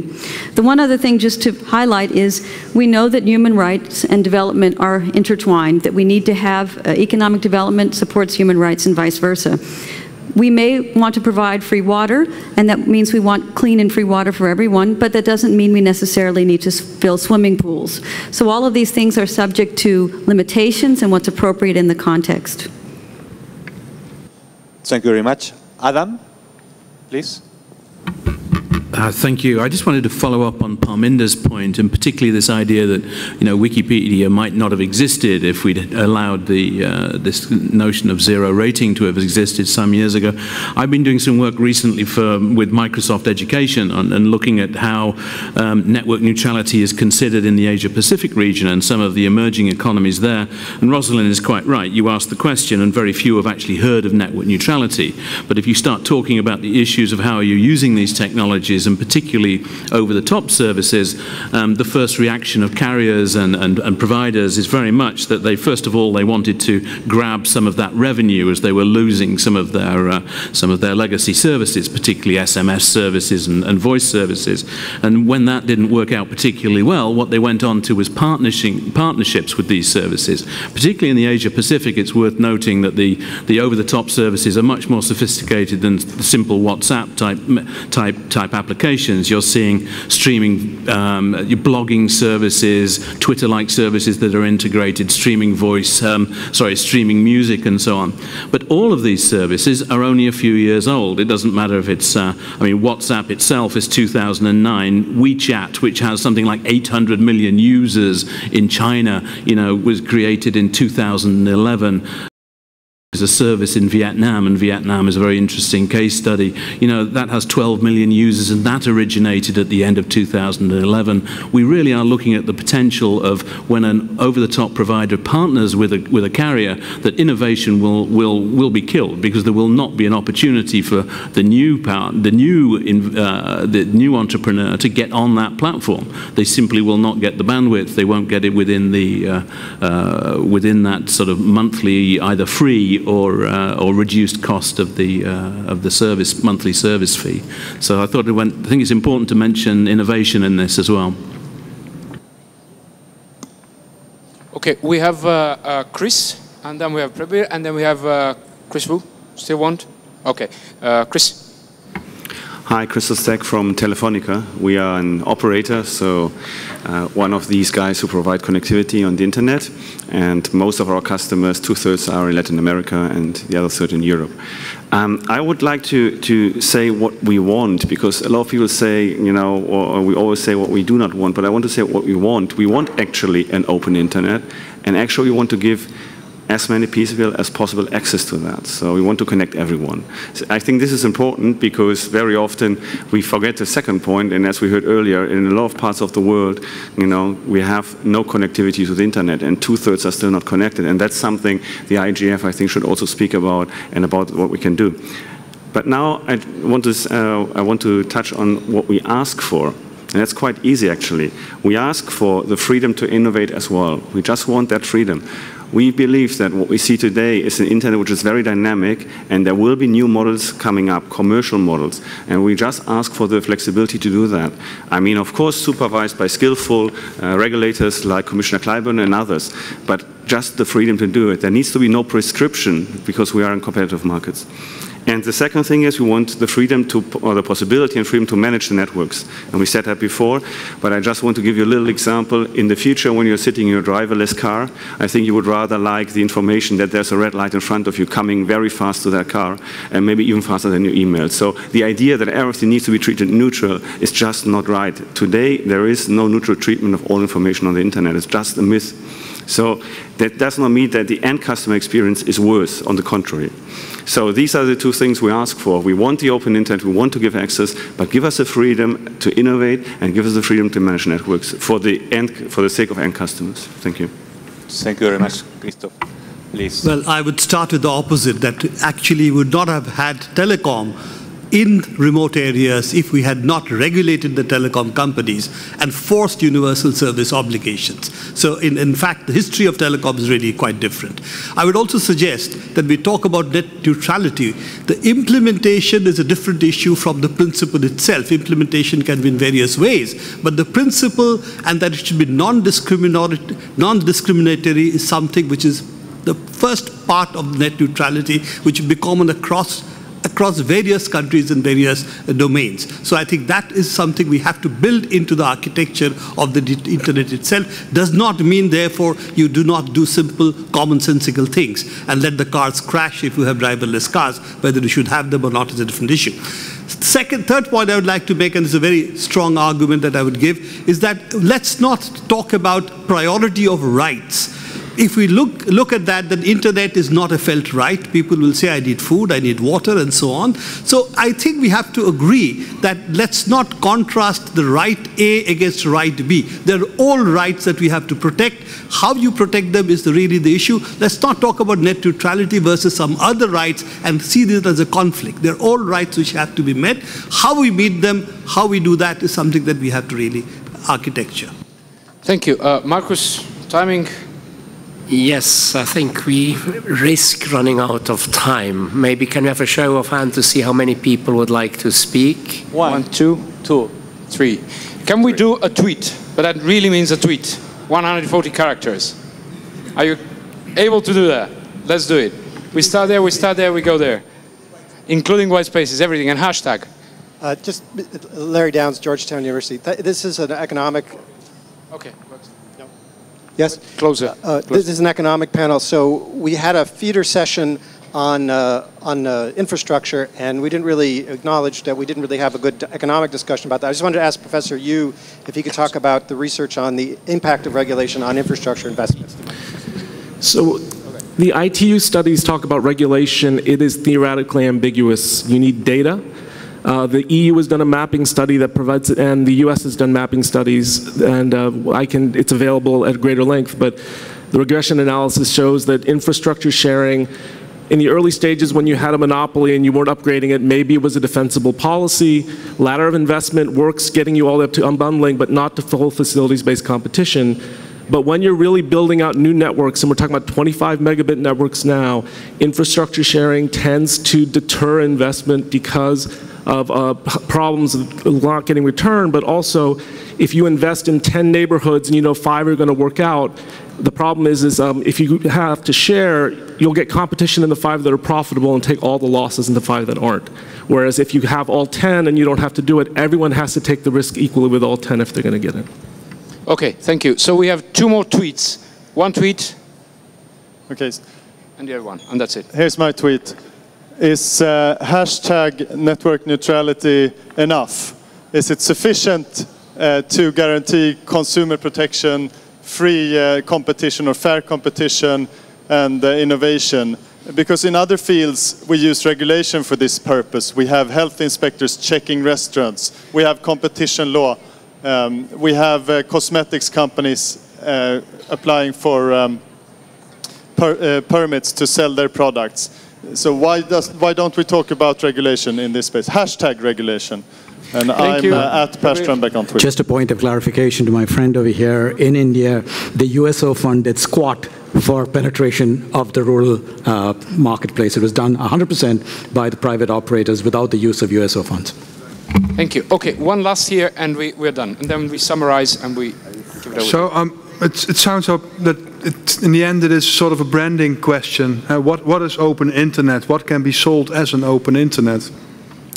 And is a zero rating, can a provider deliver an one application device? If he doesn't sell it as open internet, why not? I mean, who sets it? It's a definition of what is open internet, if you can use the brand and sell things as open internet or not. Thank you. Okay, time for a very brief wrap-up. We, as Robert said at the beginning, it's really hard to distinguish the 3 levels, and the regulatory also in developing. But I think we managed to bring up some of the, or to extract some of the economic aspects. And those I saw, the big questions was how do we get service for free and freedoms at the same time? Probably we can't. We have to maybe make a balance, but that's something we need to discuss more. We need both access and freedom. Secondly, we had a question of how to achieve innovation and investment at the same time, which means that innovation is not stifled, including in services, while the investment can still or the money flow can still be invested in the public interest services as well. Thirdly, we have a mention of principles and how to protect or how to set up, but I'll leave it for the third part of the panel. And lastly, the choice also needs to be on the users, whether they want new services, how do they want it, and so on. I had one question which we might, the question we might leave for next IGF probably would be going more into the zero rate and specialized services and how they can impact the user experience and the, let's say, platforms like Wikipedia and all others we touched upon, but I think we have much more to cover next time. Pablo, to close. Sí, solo agregar para terminar que posiblemente cuando bajamos a los temas específicos de la neutralidad encontramos que hay diferencias presentes en esta sala, que no logramos un consenso amplio respecto a algunas definiciones, pero si volvemos a los principios generales, a qué es lo que nos motiva a lograr el cierre de la brecha digital, lograr generar un ecosistema que sea vibrante, que sea dinámico, que esté basado en las inversiones, a través de esos principios posiblemente sí podemos ir construyendo progresivamente un consenso importante. Y un aspecto que me parece importante señalar respecto de lo que se ha planteado esta tarde es que la prioridad en algunos países, particularmente aquellos países que están en vías de desarrollo, sigue siendo fundamentalmente lograr el cierre de la brecha digital. Y por lo tanto, no perdamos de vista que a veces las prioridades en algunas partes del mundo no son las mismas que en otras partes del mundo y tratemos, por cierto, de generar las condiciones para que todos los países del mundo podamos ir avanzando en términos de uso, de penetración y de desarrollo de las tecnologías de la información, y este debate se irá enriqueciendo con el tiempo. Un debate que sin duda es complejo, que hay puntos de vista diversos, pero que a partir de principios compartidos creo que podemos empezar a abordar en las siguientes sesiones del IGF. Muchas gracias a todos por su participación en este interesante debate.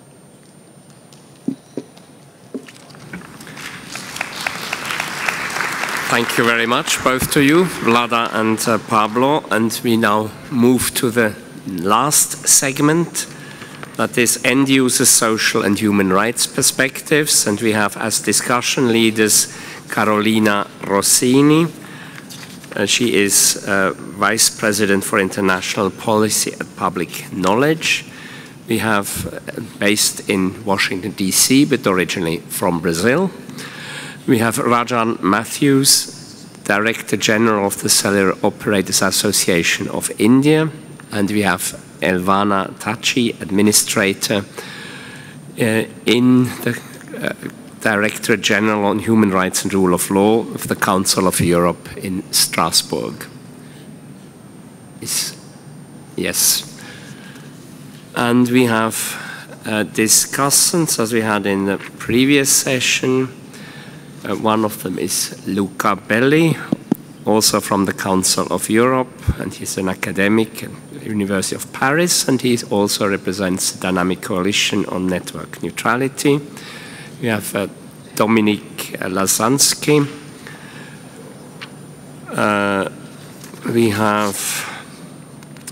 We had some last-minute changes. We had Berin Zocca from Tech Freedom.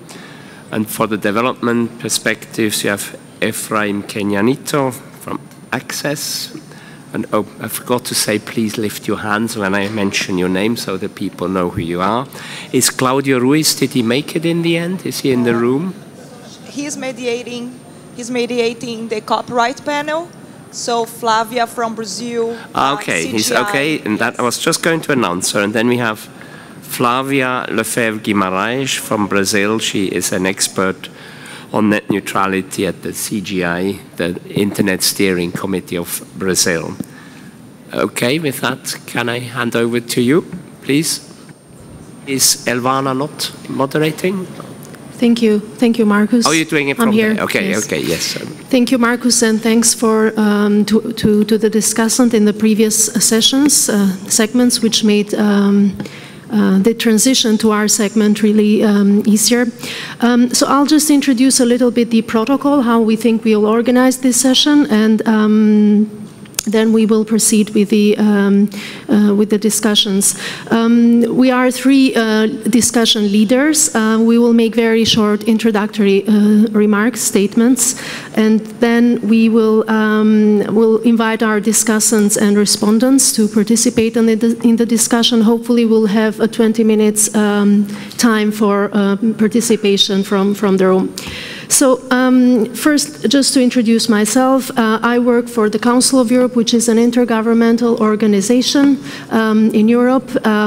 It includes 47 member states, and it has also a Court of Human Rights, the European Court of Human Rights, which is based in Strasbourg. For my organization, the direct link between freedom of expression and network neutrality is well established in standards of the organization, but also in the jurisprudence of the court. In a judgment issued in 2012, late 2012, Ildirim versus Turkey, the court said that freedom of expression applies not only to the content of the information, but also to the means of dissemination of information. We have had also a statement by the Committee of Ministers of the Council of Europe in support of the principle of network neutrality, and now we are developing guidelines for our member states on how to implement that principle.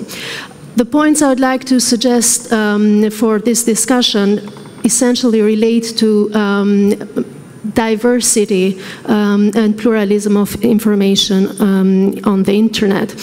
So there are a couple of questions there.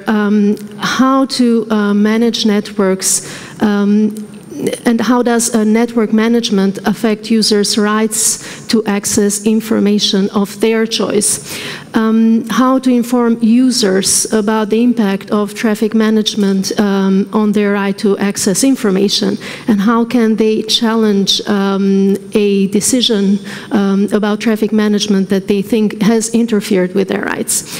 How can we make sure that preferential treatment of traffic on the basis of commercial arrangements between carriers and content providers that does not diminish the quality and affordability of internet's access of individuals? How do policy choices that we make today influence the pluralism and diversity of information online? So those are my questions, and I now hand over to my colleagues. To Carolina first. So, okay, is this working? Okay, thank you. So my task here is actually to relate a lot of this debate with the human rights debate. A lot of people do approach net neutrality exclusively from the economic and technical perspective. So the role of this panel is actually to make those links a little more clear for this community we are part of.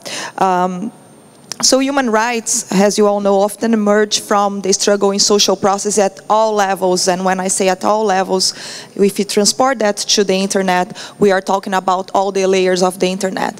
The infrastructure, the application, the content, and the social layer. So we would need to understand how net neutrality means in all of these layers, and how managing or controlling or filtering things in these layers actually can impact on a series of human rights, but not just freedom of expression. Some human rights that a lot of times are actually forgotten, has the right to assembly, the right of self-determination.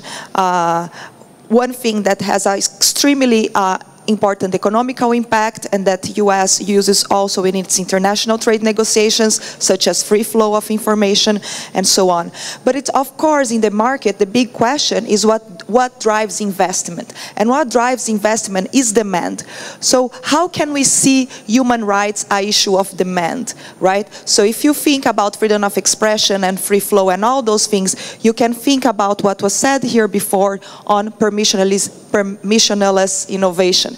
Right? And when we talk about this concept, we are actually talking about the end user being able to innovate on top of all these layers, or within all these layers of the internet. So I think it's really interesting to understand how this will affect the regulation that actually will drive market investment in a series of areas. And of course, as many of my colleagues have pointed, we need to understand that each country has its own context. In Brazil, for example, as in some and many developing countries from Latin America, education is one of access to education is one of our constitutional rights that, of course, have a traditional human rights in the part of civil, political, economic, and social rights, right? So how can we avoid that the fast lanes destroyed free flow of information, diverse cultural expression, which innovation is part of, and national identity,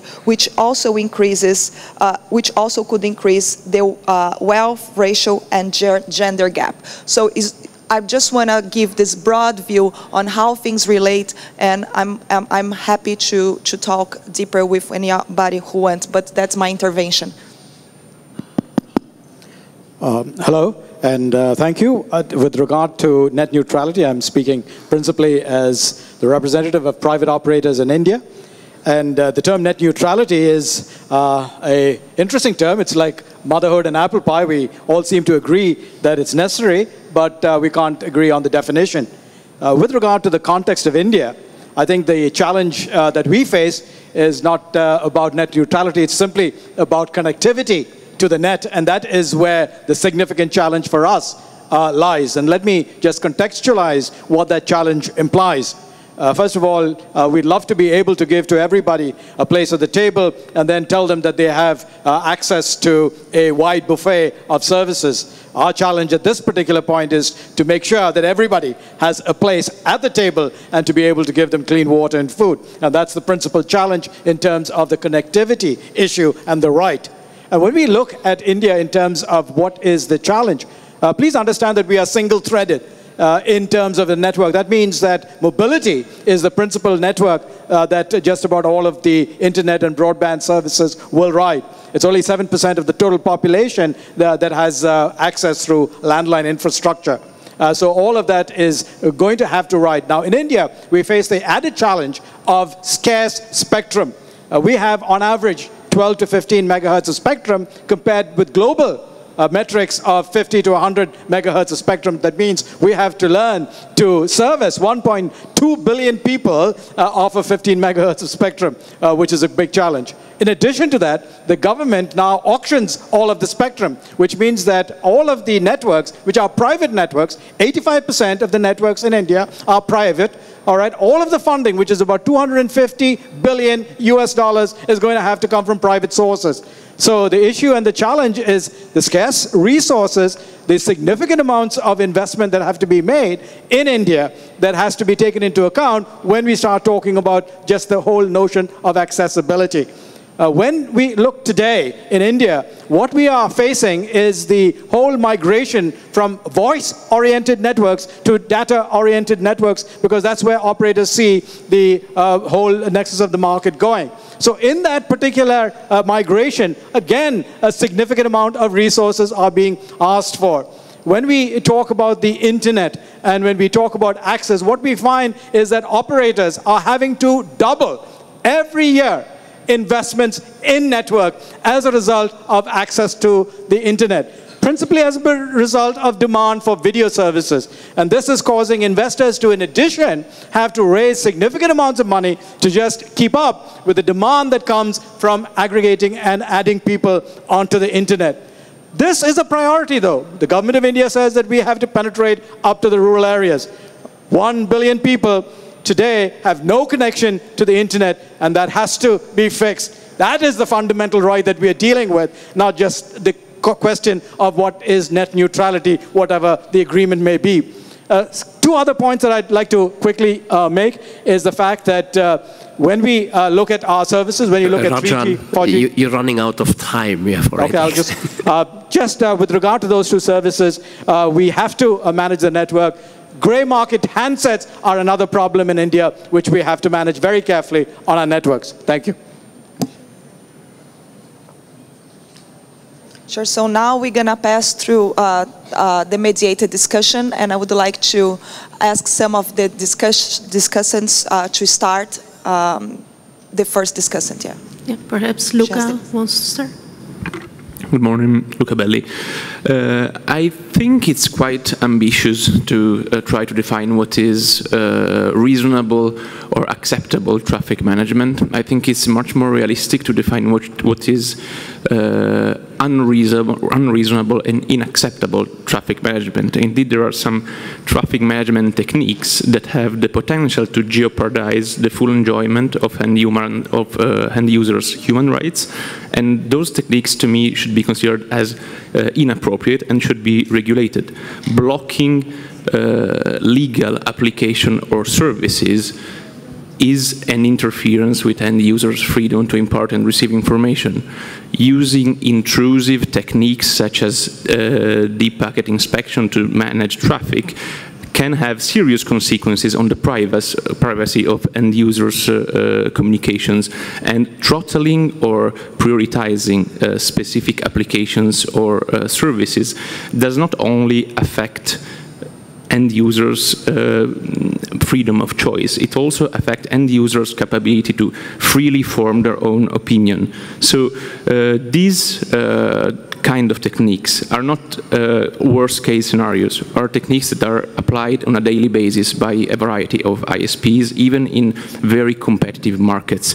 In 2012, the body of European regulator of electronic communications released a report on the European market, highlighting that 20% of fixed connection and up to 50% of the connection are interested by this kind of restrictions. And these data have been confirmed by a survey released by the Commission in February. So that means that competition and transparency alone are not able to tackle these issues. They are extremely important, but they are not able to tackle these issues, and those inacceptable inappropriate, let's call them inappropriate practices should be regulated to establish rules of the road for ISPs. And it is not to regulate the internet, but it is to protect the end-to-end internet, an open internet that allows end users to be active participants to the internet and not just consumers. Luca, sorry. Thank you.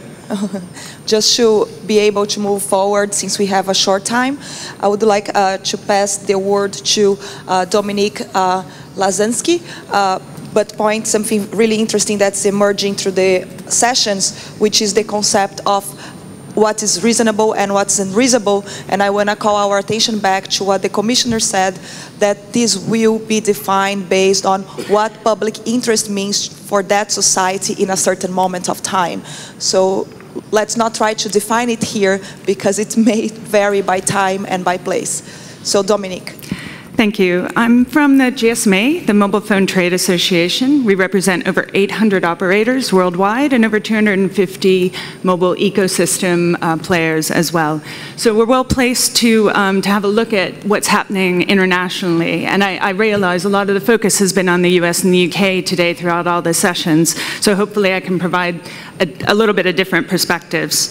The future is the internet is mobile. The future of the internet is mobile. And there are 2.2 billion mobile broadband connections right now as we speak, but a theme that's been emerging quite rightly throughout the last 3 or 4 sessions I've been sitting in on with net neutrality is connectivity. My colleague Rajan, as well as Christoph, has mentioned it, and I'm really pleased to see that quite a number of people have mentioned it, because that's what mobile operators are concerned about worldwide. However, throughout all of this debate, there's been a number of misconceptions and misinformation, and I just would like to touch on 4 from the mobile perspective. One is that users, our users of all of the mobile industry are our enemies. We wouldn't be in this industry, and we wouldn't want to grow the connectivity if we didn't want to do it. And quite frankly, we focus on our users quite a lot and develop and innovate.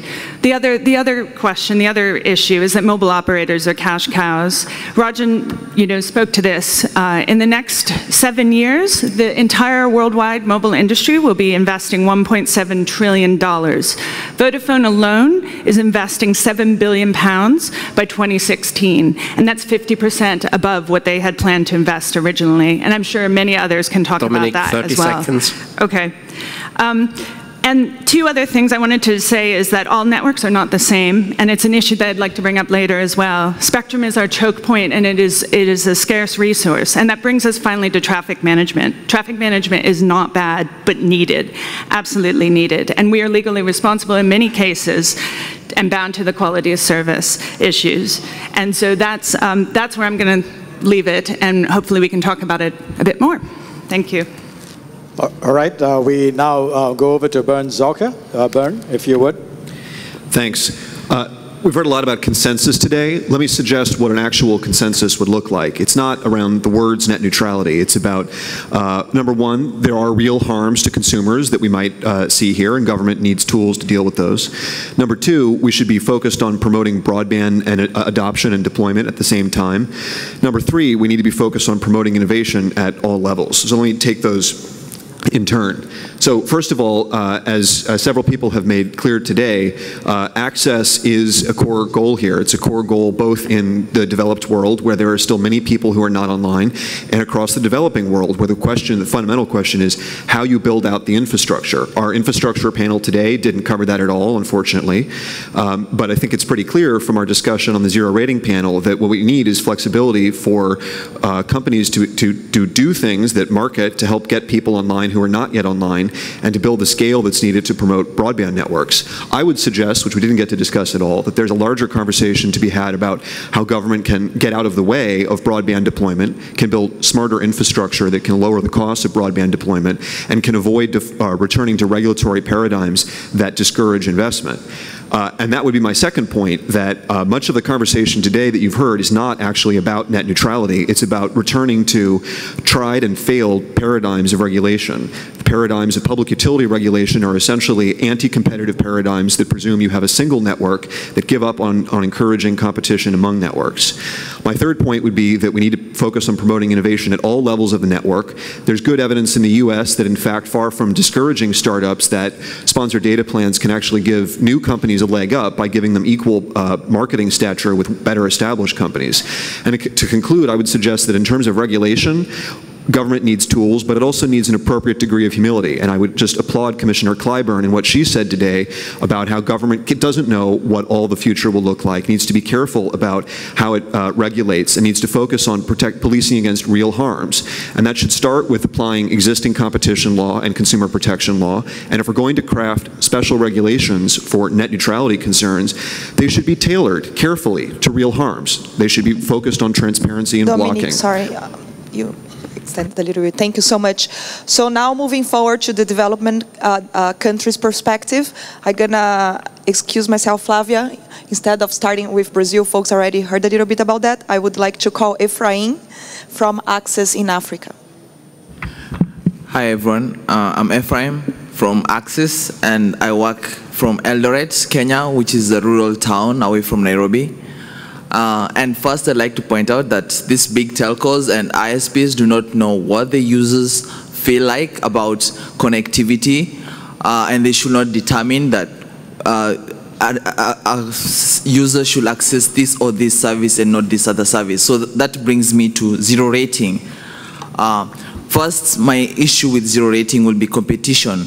You find that zero rating limits competition in Africa, such that a small startup Facebook from a rural town in Africa will not be able to have the same kind of access, the same platform with consumers, the same platform with these big telcos to consumers in Africa. Also on competition about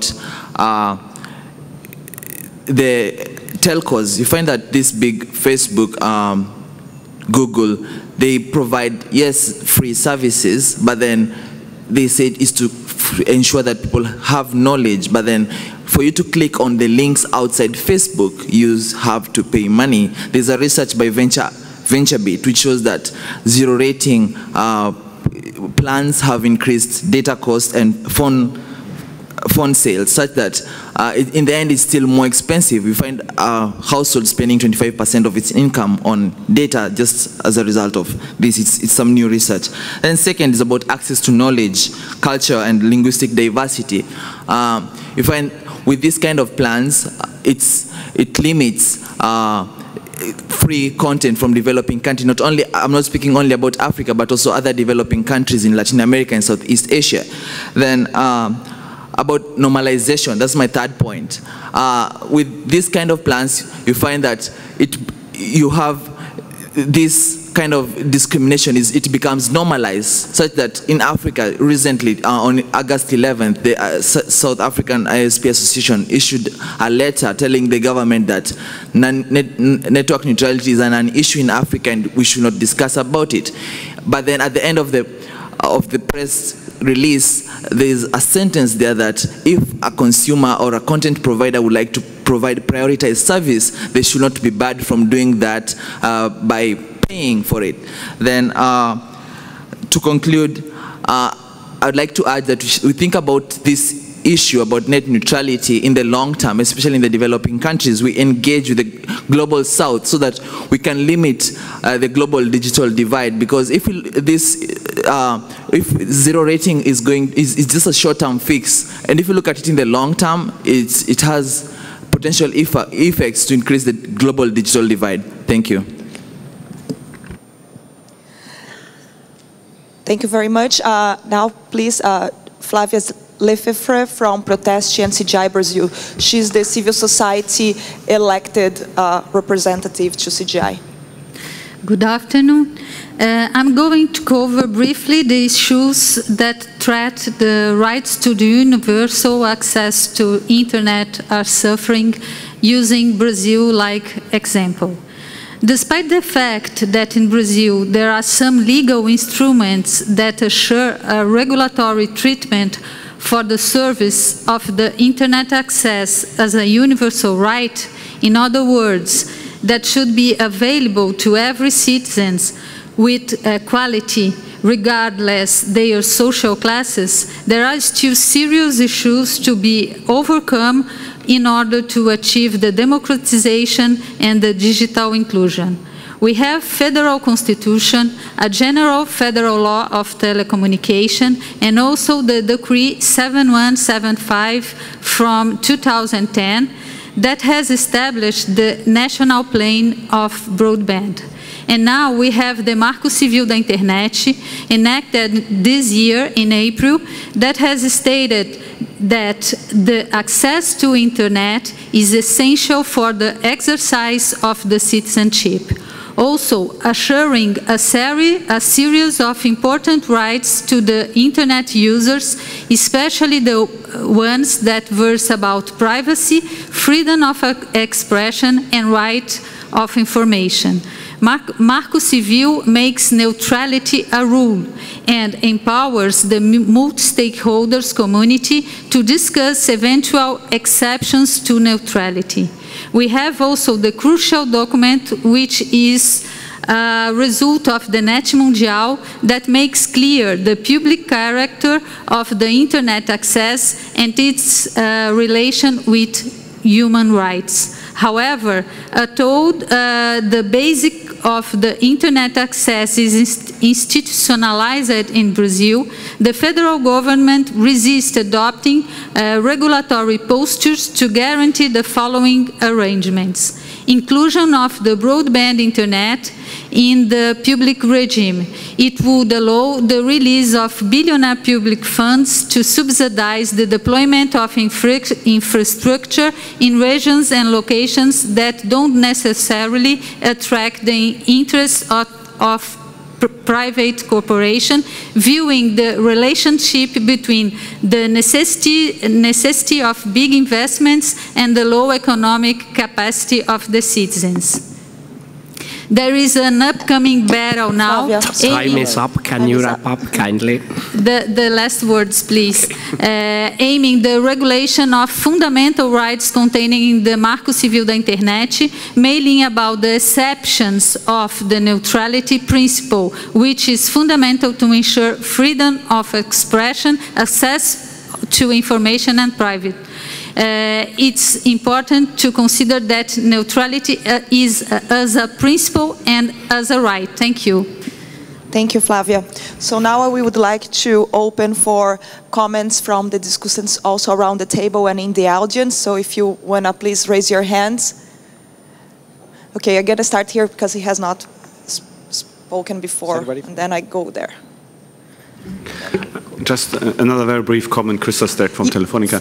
Sorry, from the audience, if you guys want to approach the mics posted here, so we already have a line. Thank you. Sorry, go ahead. Just back to the issue here, which is human rights, I think, on this panel.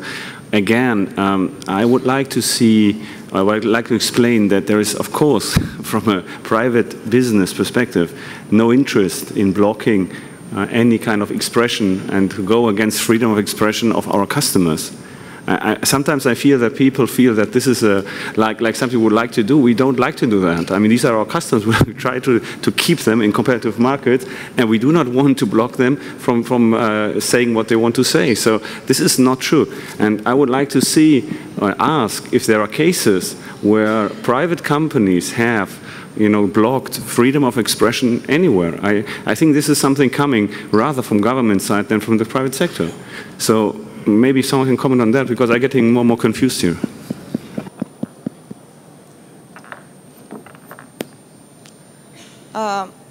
Just let's go like this. Please, Alejandro.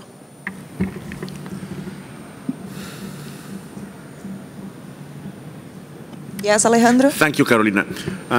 There has been a report, one of the previous speakers has reported some points of consensus. I would like also to point some very sharp differences that are remaining after this discussion. It concentrates maybe on the words around innovation and also about rights, etc. Everybody claims that there's a specific need around network neutrality and innovation. Telcos and cellcos are mostly against network neutrality because they say that is against innovation, whereas large OTTs, large over-the-tops, and small innovators say they need network neutrality for innovation. We need to find the data for this and see what innovations are being hampered and which are being helped by network neutrality. There's a risk that we will not get what we really need, which is general open access to the whole internet by network neutrality agreements. You can have the most perfect network neutrality agreement, and you will still have a cartelization among ISPs or telcos, which agree, for example, not to perform certain conducts like opening or closing certain ports. This may be transparent and well known as with port 25 against relay spam, or just agreed among themselves silently. By the time you can prove this collusion, the users will have lost a lot of time. A multi-stakeholder approach can help here if it's well defined. The laws have still to be developed. Marco Civil, for example, mandates network neutrality, but it doesn't exist yet. And there's one last point that has not been mentioned, which is that the question of ex ante versus ex post legislation or regulation. And this is a critical point. In the US, in liberal economies and liberal markets, people are very happy with, and countries with common law, people are happy with ex post regulation. You do something wrong, you get told you're wrong, you correct it. In countries in Europe, Latin America, and Africa, where we have the positive law, where the law has to exist before it's broken and then you can be penalized, the companies will always want ex ante, and they say we're against ex ante because it's over prescriptive.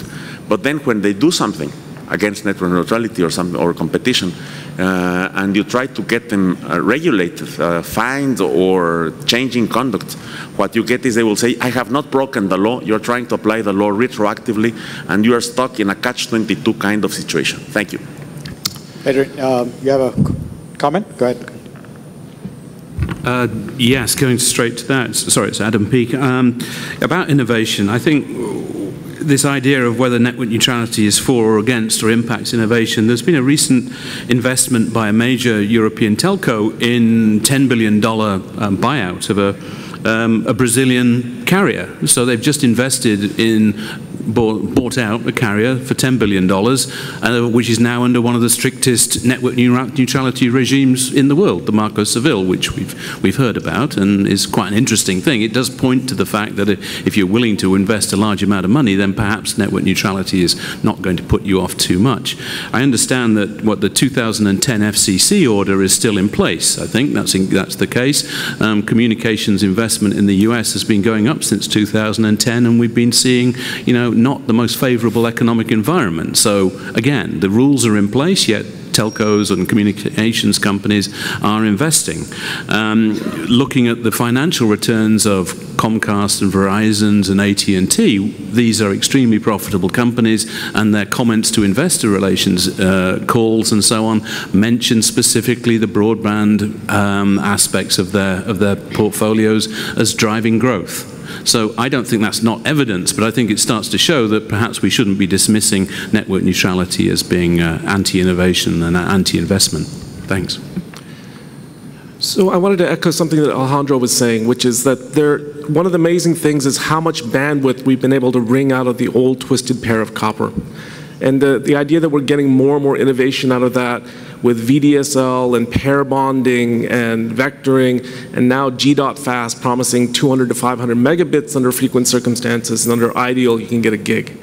And so the idea that that directly ties into competition, which is it's allowed AT&T to compete effectively with cable, even though they don't have the bandwidth, and allowed Metro PCS to launch LTE on 1.4 megahertz of spectrum, and that makes the space more competitive. The only other comment I'd make is we talked about free speech. Free speech means something very different in different parts of the world. In the US, free speech means freedom from government interference, and regulation to promote free speech is a self-contradiction. Other places, it's a subsidiary right. I was looking at some Twitter feeds, they're saying there's an access to education issue in India. Right now they're facing a crisis in schools. They're looking to the network they need access to the network to provide that, and they have a competing set of rights that have to be balanced against each other. And in those contexts, how these are going to play out, to say that there's a general consensus of how free speech plays out in the space is very hard to reconcile with the fact that free speech means very different things in different parts of the world. Yes, Ross, go ahead. May I briefly, as a point of order, also say that may the discussion leaders turn a little bit towards the room, because there are many people who have not spoken yet, and there are many people around the table who have spoken more than once. So let's start here. I was just trying to finish the three and then form the line. Yeah. So I just want to give you a quick overview for your information on innovation, the literature, academic literature and innovation. Please get the second report of the Dynamic Coalition on Net Neutrality. I have a chapter here in this. Just so you know, the literature of innovation goes back to Adam Smith. There are literally tens of millions of academic articles studying innovation. We love to talk about the end-to-end principle. It's only cited about 500 times.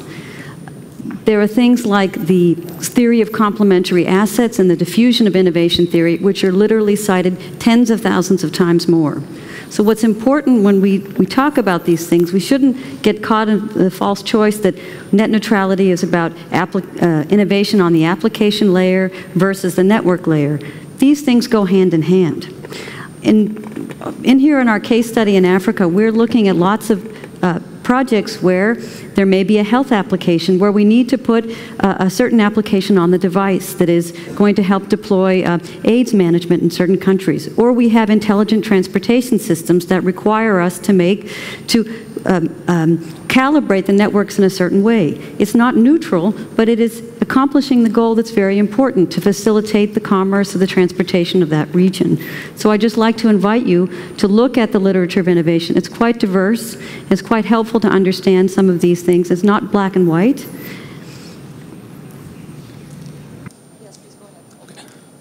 Is that working? So I'm Madhura Wijewardena. I'm from Comcast Corporation. We're the largest ISP in the US, and I wanted to echo what the gentleman from Telefonica said. For us, we have, at Comcast, we have been supporting, and we're actually bound by the 2010 Open Internet rules.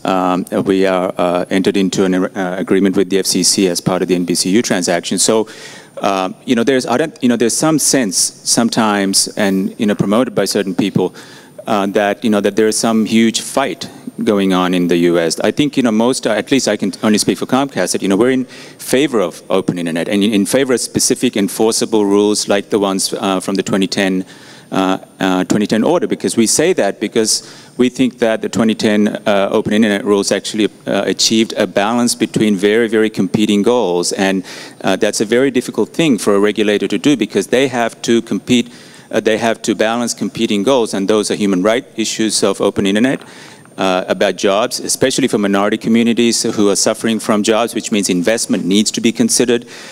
So that's why we have, Comcast has always been in support of open internet rules. We're bound by it, and we're happy to be bound by it. And we think that the process that the FCC is continuing will, we hope, and we're confident that it will lead to enforceable rules. I think there's a misconception that, at least in the US, and I can only speak for Comcast, that there's somehow broadband providers are opposed to open internet rules. They're not, at least Comcast is not.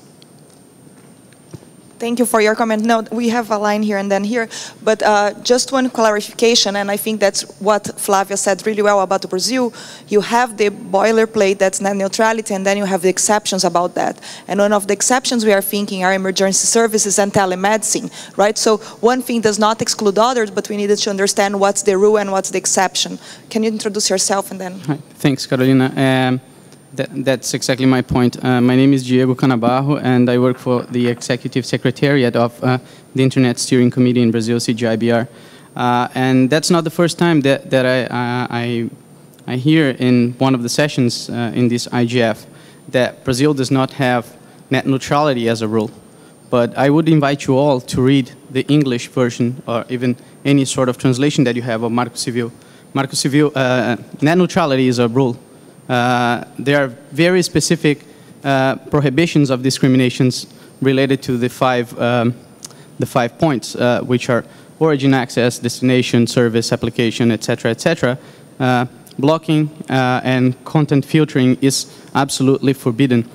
And Carolina just pointed out the two exceptions, which will be under the process of regulation in the furtherance of this year. So it is not correct to say that Brazil does not have a net neutrality rule. It's up to the courts to implement the prohibitions on any sort of filtering, any sort of blocking, and any sort of discrimination. But there's a general rule established according to our legal system, and those who are not proficient in the Brazilian legal system should not be spreading this information in public forums like the IGF. Thank you very much. Thank you, Danilo. And if you guys are interested, I have tweeted the English version of Marco Civil. I did when it was approved in Net Mundial and was the version distributed after Net Mundial. So I'm happy to share that with you guys if anybody needs it. Hi, this is Gonzalo López Barajas from Telefónica. Let me answer to the comment on the flat rate tariffs, recalling one of the comments that was said this morning in the session. It was from a representative of the civil society of Sri Lanka, and she said that platform walled gardens, and specifically mentioned Android and App stores, were identified as a barrier for local content and application development, and not zero-rate tariffs. And another issue I would like to comment, referring the BEREC report, I think that competition and transparency is more than enough to guarantee net neutrality. And the BEREC report mentioned that some operators in some countries were blocking some services, which did not mean that all operators in such specific countries were blocking the services. We have competition and transparency. Those players that are not blocking the services will get all the customers, because customers will shift to those providers providing them the best service. So operators, we don't have any, we don't have, we are not really, we do not want to block the services, because the best service that we provide to our customers, the higher number of customers that we will be getting. And I can assure you that Telefónica, a company that has over 300 million customers around the world, we are not blocking, neither throttling any service to our customers. Thank you. Just by way of clarification to the lady who had said from India, no operator, and we have upwards of 8 to 12, has ever blocked any traffic except under court order or as a result of governmental intervention under law. We seem to have remote participation. Yes. So as I think a matter of principle, we ought to give preference to remote participants. Okay, thank you. We have a question from Alex Cominos from Germany. They would like to highlight increasing threats. Can you speak up a bit or take the microphone closer? Hello, am I clear now? Okay, Alex Cominos from Germany would like to highlight increasing threats to net neutrality due to geofencing of content and automated copyright enforcement. They say they're currently unable from Germany to access the YouTube live stream of the current plenary. This is not an issue of the network, but in this case, a content platform, YouTube.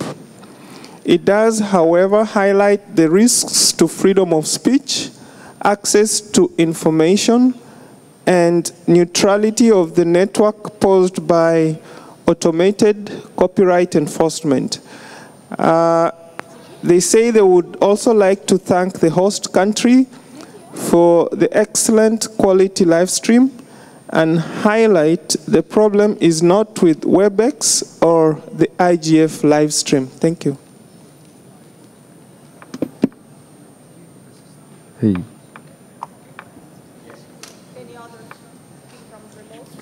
No, that was the only intervention. Thank you very much. We have Flavia, Luca, and then over there, but do we have any more from the audience? Where I cannot see your hand. Okay. Is this on? Okay. This is on zero rating. I'm from India. My name is Prashant. I'm from a non-profit organization in India. Can you hear me now? Yeah. Okay. So the issue on zero rating.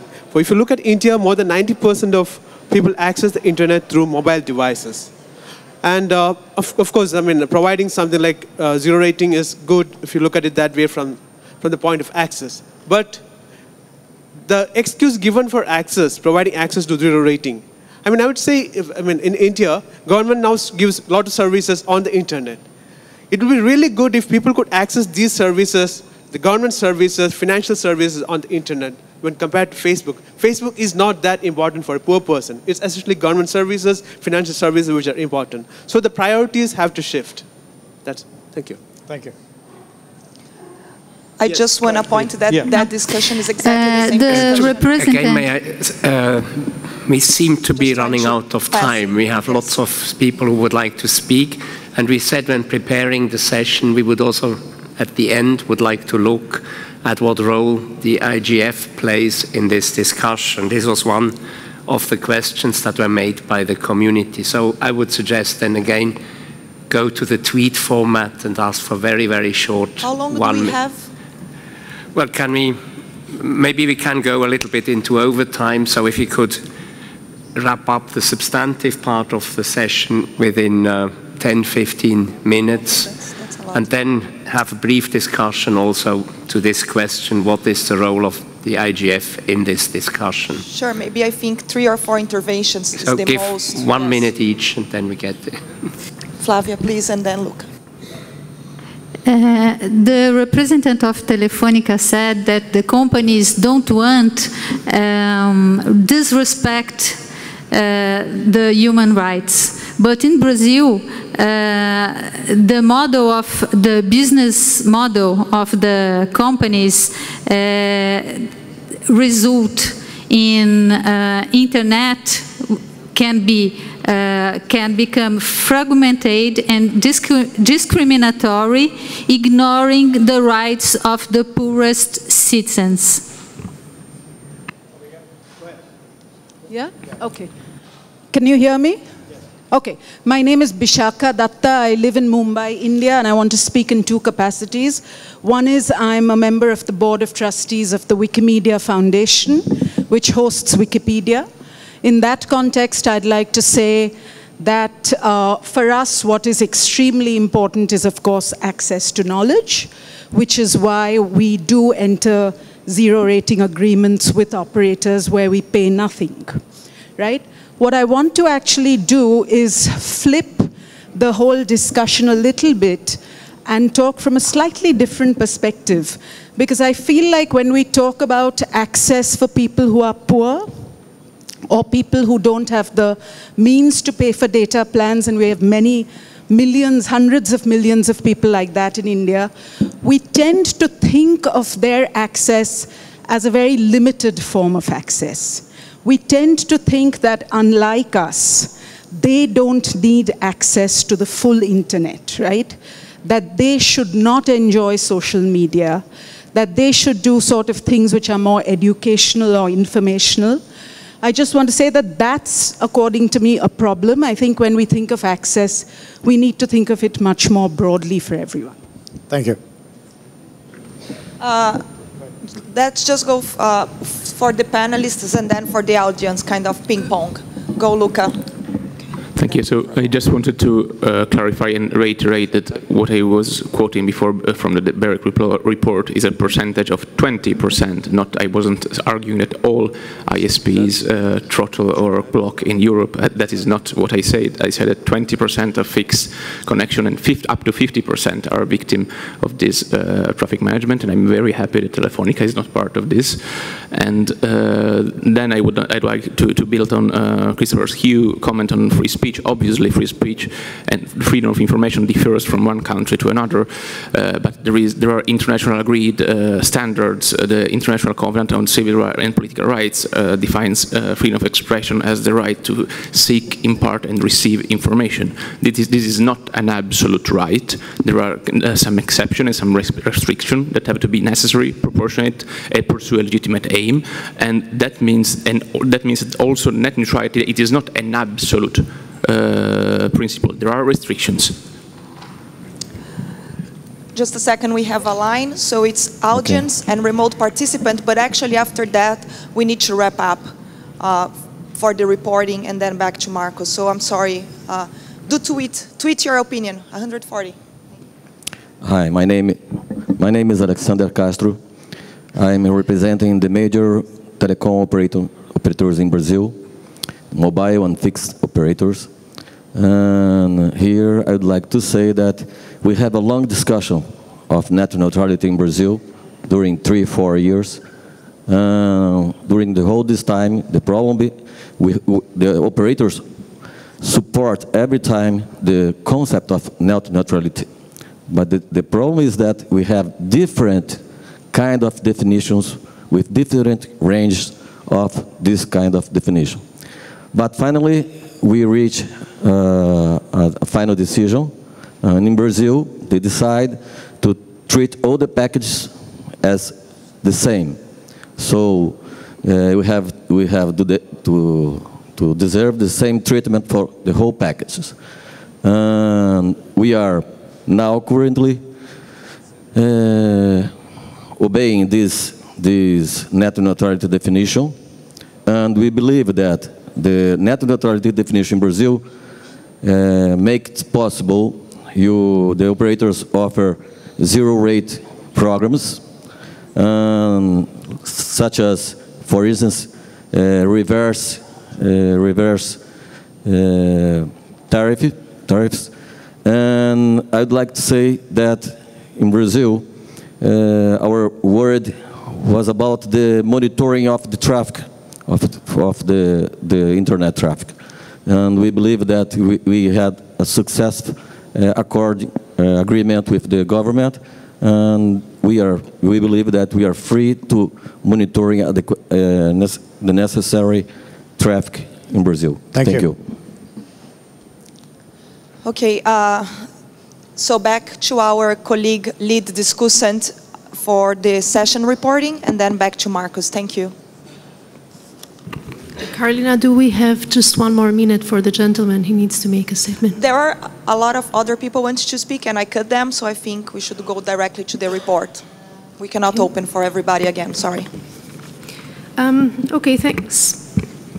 So just to recap the main points that I retained, I took notes out of this session. So first point was about connectivity.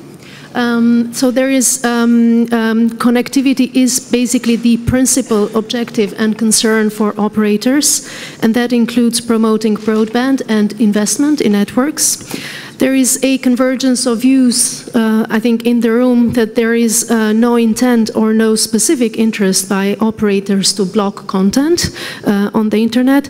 However, operators generally feel that competition and transparency is really what is needed to promote and to guarantee network neutrality. From the user's perspective, so we have had some inputs highlighting that actually copyright enforcement can result in restrictions of freedom of speech online. And then we moved on to some region-specific approaches to network neutrality, ranging from regulatory measures such as legislation in Brazil through the Marco Civil, it was mentioned a couple of times here, and some points of view from other developing countries that access, sometimes access to internet is looked in a very narrow way in developing countries. So that's it. Thank you.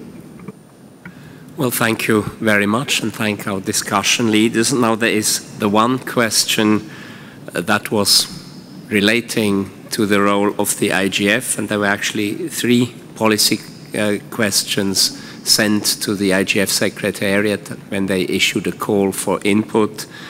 Now, what is the role of the IGF? Should it be develop norms? Should it do monitoring? Should it evaluate? Should it look at best practices, comparison of policies and effects?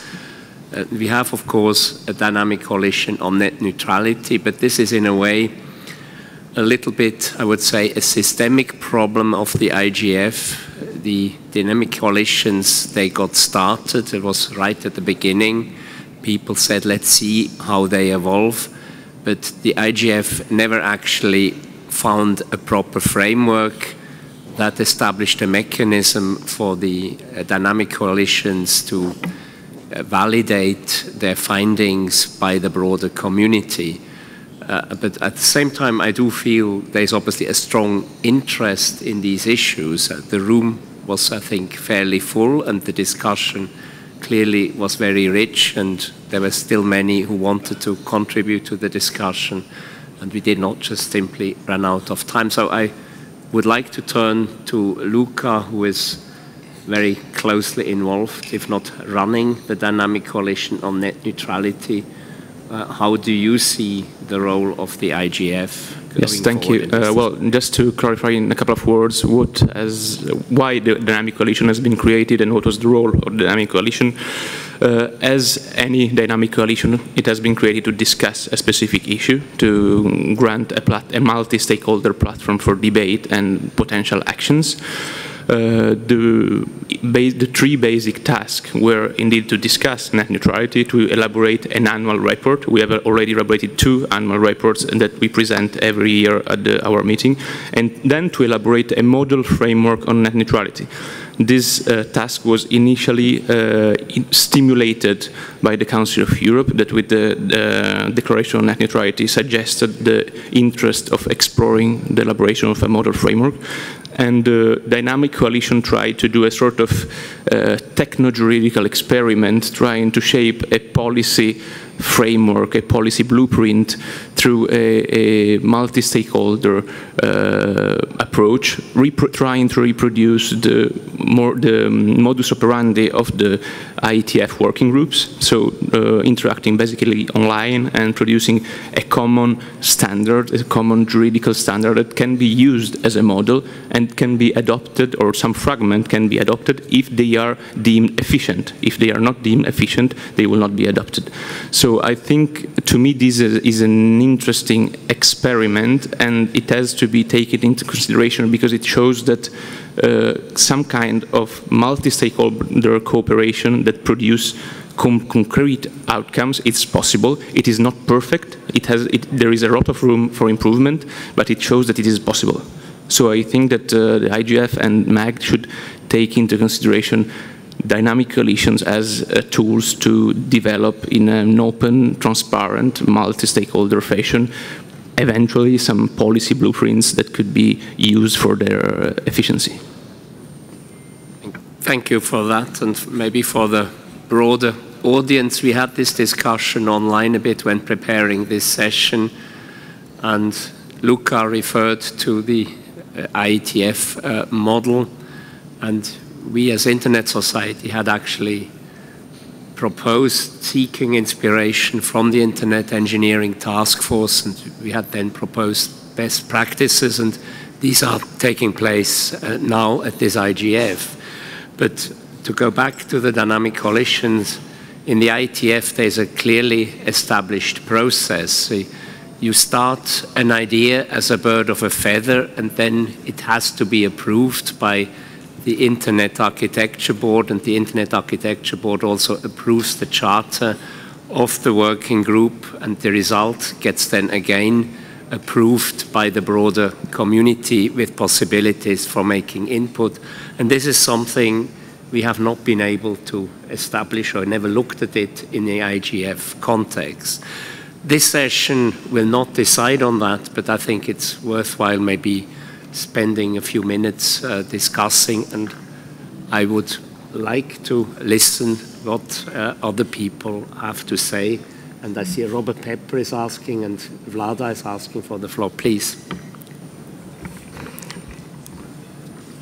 So if we go back 8 years to the beginning, 9 years for the IGF, the idea that any issue can be raised, and in fact issues have been raised over the last 8 or 9 years that nobody actually thought would be, even thought of back when it started. So I think the idea that, talked about the role of the IGF and the dynamic coalitions to generate issues for discussion, right? So that's even before you have the discussion.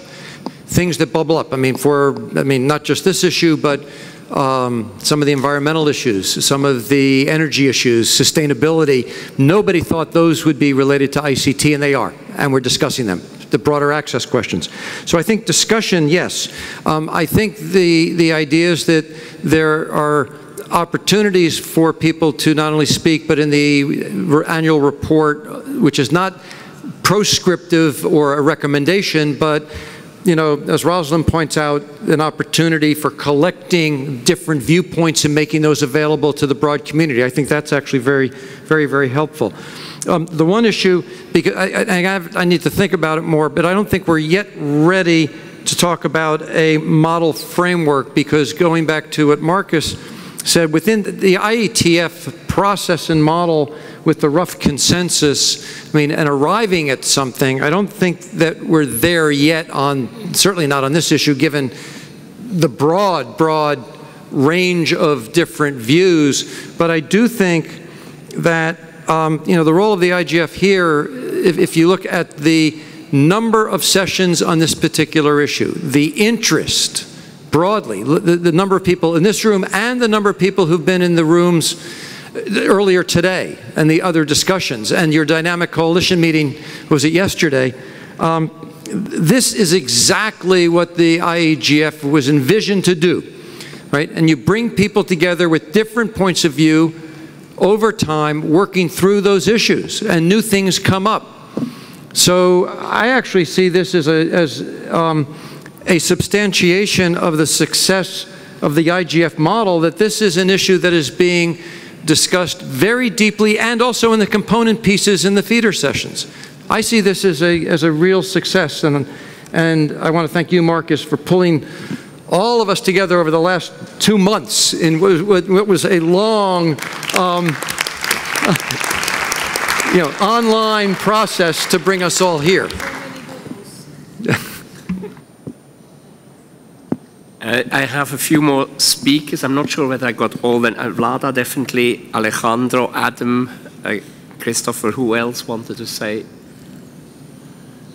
Well, in any case, This is not the end of the discussion, that I can assure you. And we will have a session on Friday when we take stock and look forward, and also we'll look at working methods. But I would definitely like to echo Robert's words. I mean, the IGF seems to be the ideal place to look at this kind of issue from all the various perspectives, what we have been trying to do. Vlada, please. Thank you, Marcus. Let me firstly join Robert's praises for your work, because you managed, and that's one of the successes, you managed to put all of us together in a 3-month process through thorough discussions, and all these people around to follow up on that. It's quite a merit. It's the first main session on net neutrality at the IGF for years. I took a couple of notes, and I hope this might be helpful for you and for the rapporteurs, how we can follow up. And it's basically, one is what the role of the IGF can be. Since net neutrality is a very dynamic area, as we again certified, there are a couple of roles. One is to monitor.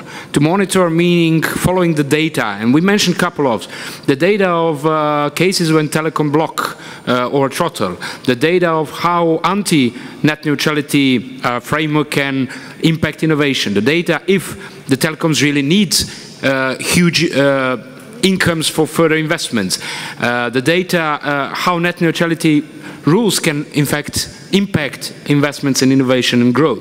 So monitoring is one function.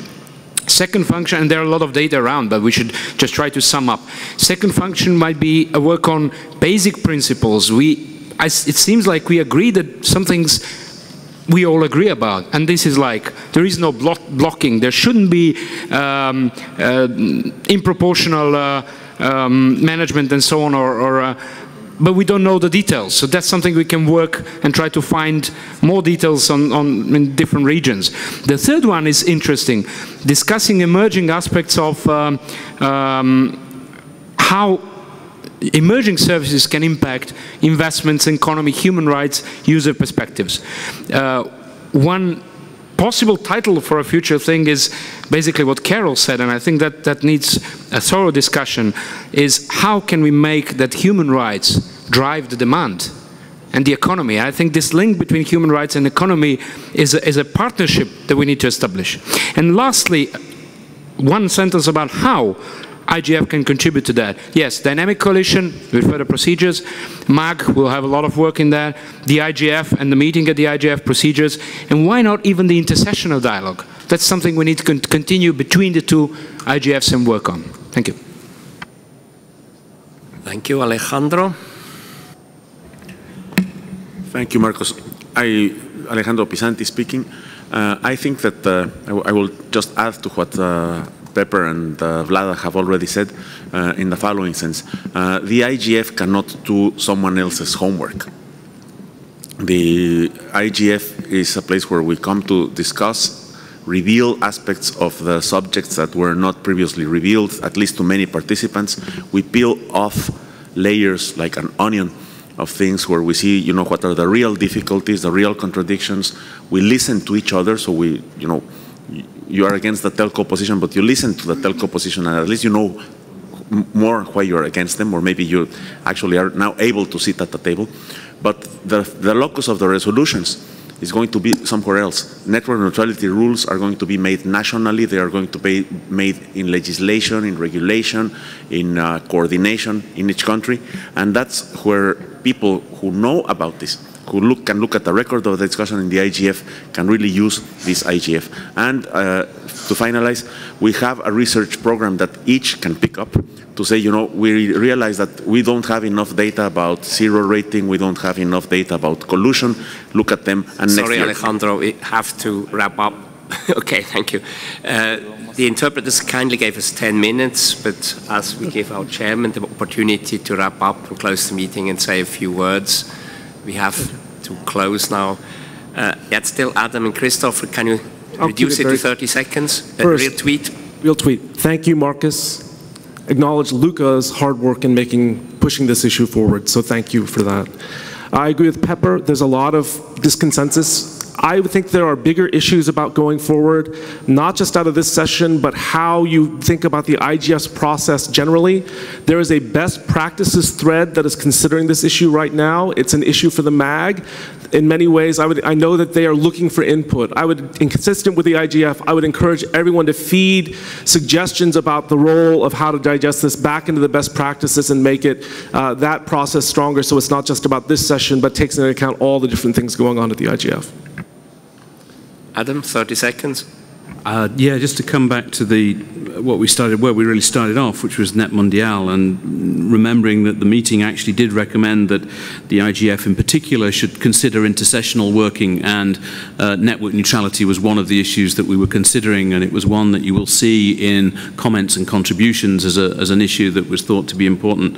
Net Mondial, the drafting groups did recognize that the dynamic coalitions exist, but they thought that perhaps working groups, and a working group would be actually built around a specific goal, might be a more appropriate vehicle for going forward in intersessional working. 30 seconds over. 30 seconds over. Yeah, whether that would be for network neutrality or not, but to think about something more specific. We discussed that then also on Friday. Okay. With that, Mr. Chairman, I have the privilege of giving you back the floor for your closing remarks and for closing the session. Thank you. Evet, değerli katılımcılar, öncelikle bu harika overall moderatörlüğü için Mr. Marcus Kamere, Internet Society Senior Vice President, çok teşekkür ediyorum. Çok güzel yönetti. Diğer moderatör arkadaşlarımıza ve fikirlerini, yorumlarını açıklayarak bizleri bilgilendiren bütün katılımcılara ve dinleyicilere çok teşekkür ediyorum. Herkes yoruldu, onun farkındayım. O yüzden çok uzatmayacağım. Bu oturumu kapatıyorum. Hepinize saygılar, sevgiler sunuyorum.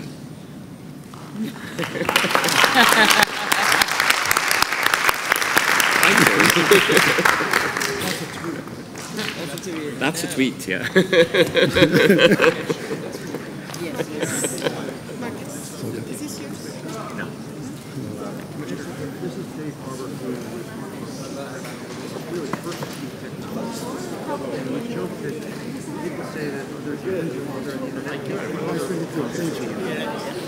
Where are you based?